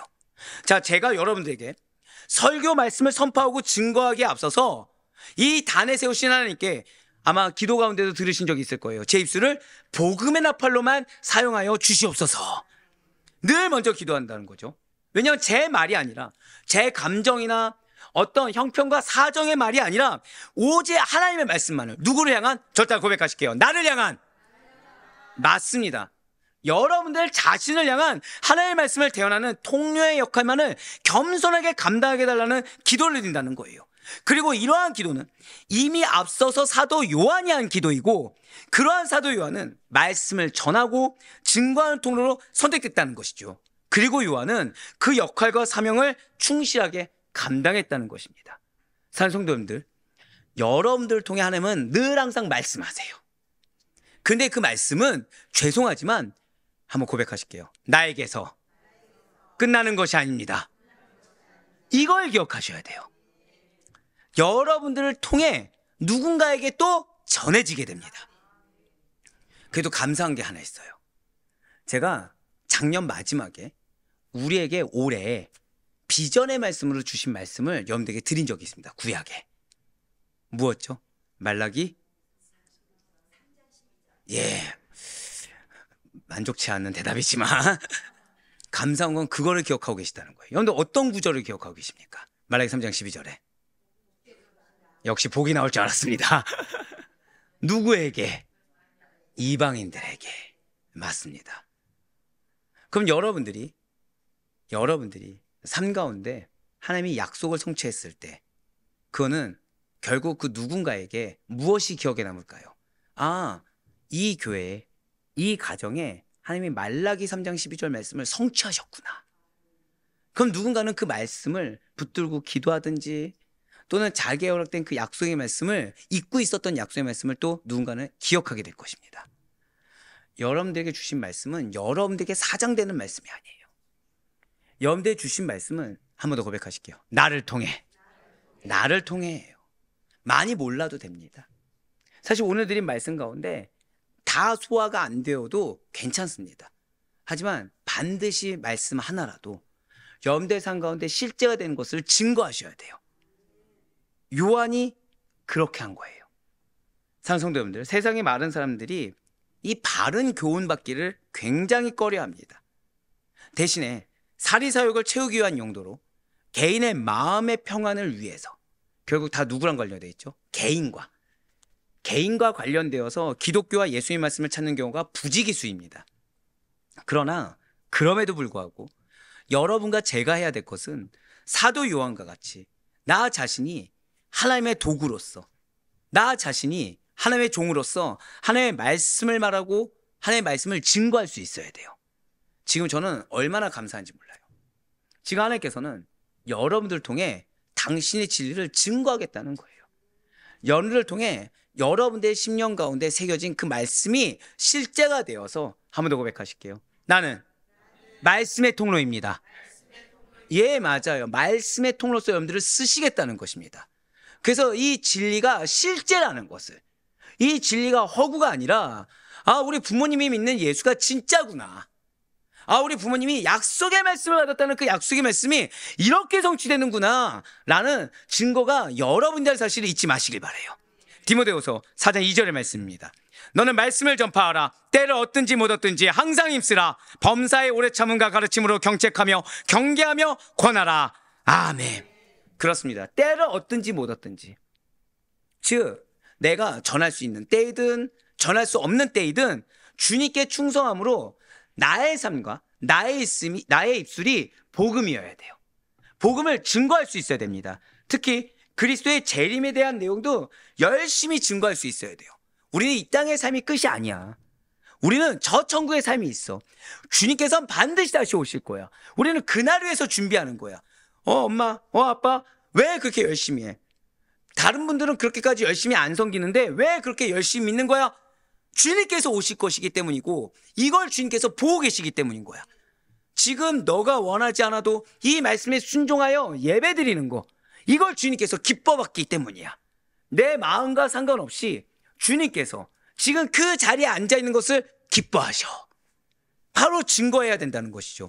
사도 요한이 전한 계시는 하나님의 절대적인 말씀이기 때문에 그것을 듣고 배우는 모든 자들은 그 말씀의 권위에 순종해야만 됩니다. 그리고 사도 요한은 실제로 계시의 말씀에 순종하면 복을 받게 된다라는 사실을 증거했다는 거예요. 요한계시록 1장 3절의 말씀 다 같이 읽겠습니다. 시작.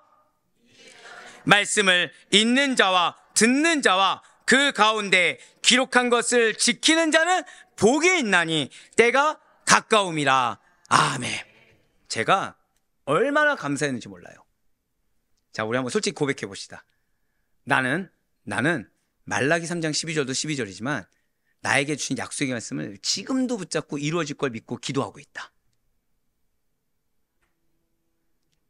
우리는 지금 기억은 하고 있지만 희미해졌거나 붙잡고 있지만 희미하게 그냥 부모님의 새끼손가락을 붙잡는 정도, 그 정도의 대답을 들었어요. 근데 지금 주님께서는 뭐라고 하세요?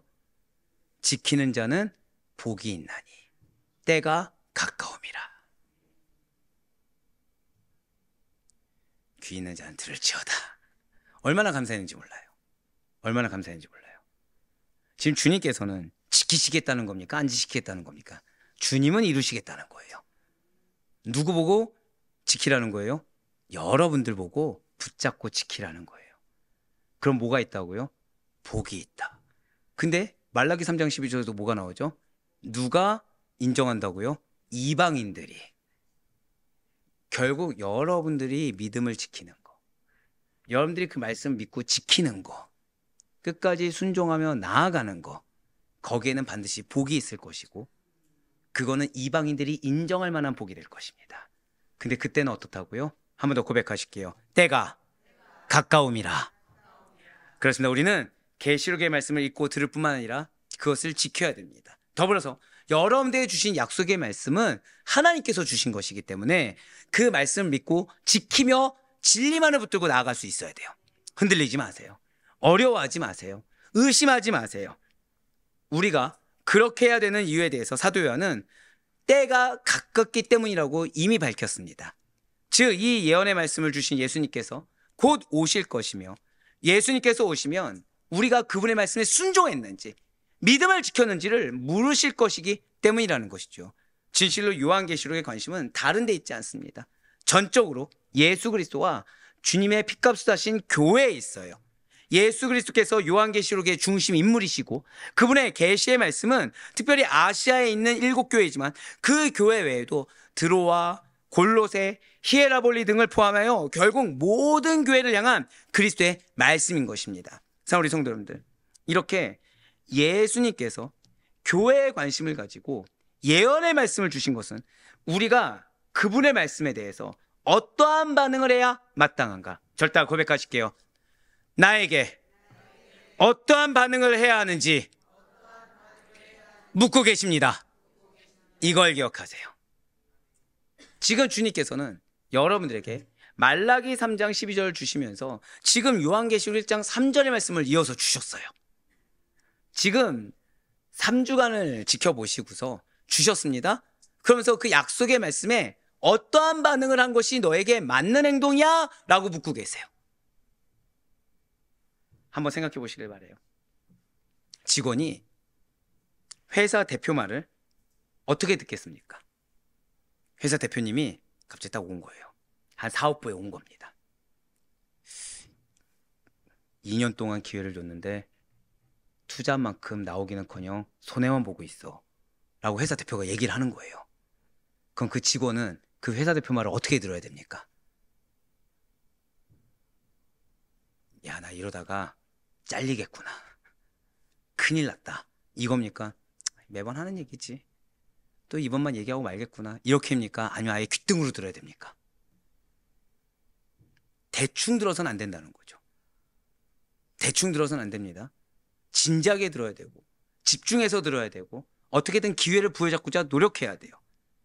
말 한마디조차 놓치지 않도록 애써야 된다는 거죠. 그렇습니다. 자신이 생각하는 소중하고 중요한 사람이 하는 말은 귀담아 듣기 마련입니다. 그렇다면 과연 여러분들에게서 지금 주님은 어떤 분이십니까? 주님은 이미 선포하셨어요. 한번 고백하실까요? 나에게 기업이 있습니다. 예, 선포하셨어요. 근데 그 기업이 어떤 정도라고요? 이방인들조차 인정할 만한, 이방인들조차 인정할 만한 복이 있는 기업이라고 약속해 주셨습니다. 과연 여러분들에게 그 약속의 말씀을 주신 주님은 어떤 분이십니까? 계속해서 지속적으로 말씀을 주시며 그 말씀을 성취해 나가고 계시는 이 주님, 그러면서 우리에게 말씀을 여전히 붙들지 않고 살아가는 우리에게 지속적으로 말씀을 주시사 오늘 결국에는 요한계시록 1장 3절의 말씀을 주시면서 지키는 자가 뭐가 있다고요? 복이 있다고 하며 때가 가까웠다고 말씀하신 이 주님은 여러분들에게 어떤 분이십니까? 오늘의 사도 요한같이 우리 먼저 예수님을 사랑합시다.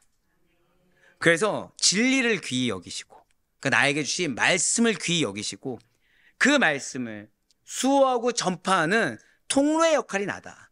지금 나의 삶이 이 진리를 증거하는 과정이다. 그러니까 과정 가운데 올무가 있냐 은혜가 있냐 이건 중요하지 않죠. 이미 과정 자체가 증거하고 있는 과정이에요. 그럼 나는 복이 있습니까 없습니까? 있다는 거예요. 내 마음은 답답할지언정, 내 생각은 복잡해질지언정 나는 어떤 존재? 마지막으로 선포하실게요. 나는 복이 있는 존재입니다. 그 역할을 잘 감당하시길 간절히 소망합니다. 사도 요한은 독사굴에도 들어가고 끓는 물에도 던져져서 몸이 만신창이가 되어 들것에 실려다녀야 했을 때조차도 성도들에게 딱 한 가지 말씀 전했어요. 옆에 있는 분한테 이렇게 인사하실게요. 사랑합니다. 이 얘기를 전했어요. 서로 사랑하라. 서로 사랑하라. 그리고 이러한 사도 요한의 관심사는 예수님의 관심사와 전적으로 일치합니다. 그래서 예수님께서는 다른 누군가가 아닌 당신의 가장 총애하는 제자 요한을 예수님께서 그의 재림을 교회에 잘 준비하도록 명령한 것을 전하는 통로로 삼았다는 거예요. 지금 주님께서는 여러분들을 총애하시사 여러분들의 주변을 변화시키기 위해서 어느 정도까지요? 가치관이 꺾이고 고집이 꺾이고 그들로 말미암아 여러분들을 인정할 만한 말이 나올 정도로 여러분들을 잘 준비하도록 명령하고 계시다는 사실을 잊지 마시기 바랍니다. 그리고 요한은 제자들 가운데 유일하게 예수님의 십자가 밑까지 따라갔다가 예수님의 어머니 마리아의 부양을 부탁받았고 이 마리아를 모시느라 사도들 가운데 가장 오래까지 살아남아 교회를 돌보았습니다. 그런 그는 반모섬으로 유배되었다가 에베소 교회로 돌아오게 됩니다. 그래서 마리아를 모시고 사역하다가 죽을 때까지 교회를 돌봤어요. 이처럼 사도 요한은 진리의 수호자이자 신앙의 권면자로서 절 따라 한 번 더 고백하실게요. 나는 믿음의 권면자입니다. 그렇습니다. 그리스도교회, 기독교의 한 획을 크게 긋고 있는 위대한 인물이다라고 평가받는 인물이 바로 사도 요한입니다. 우리는 이제 기도하며 나아가요. 지금 주님께서는 여러분들의 정체성을 잊지 않기를 원하십니다. 여러분들의 정체성은 뭐 그냥 하나님의 자녀, 제자 중요하지만 여러분들은 복이 있는 자예요. 지금 여러분들의 그 모든 과정을 통해 진리가 증거되는 과정입니다. 나는 뭐만 하면 돼요? 의심만 안 하면 돼요.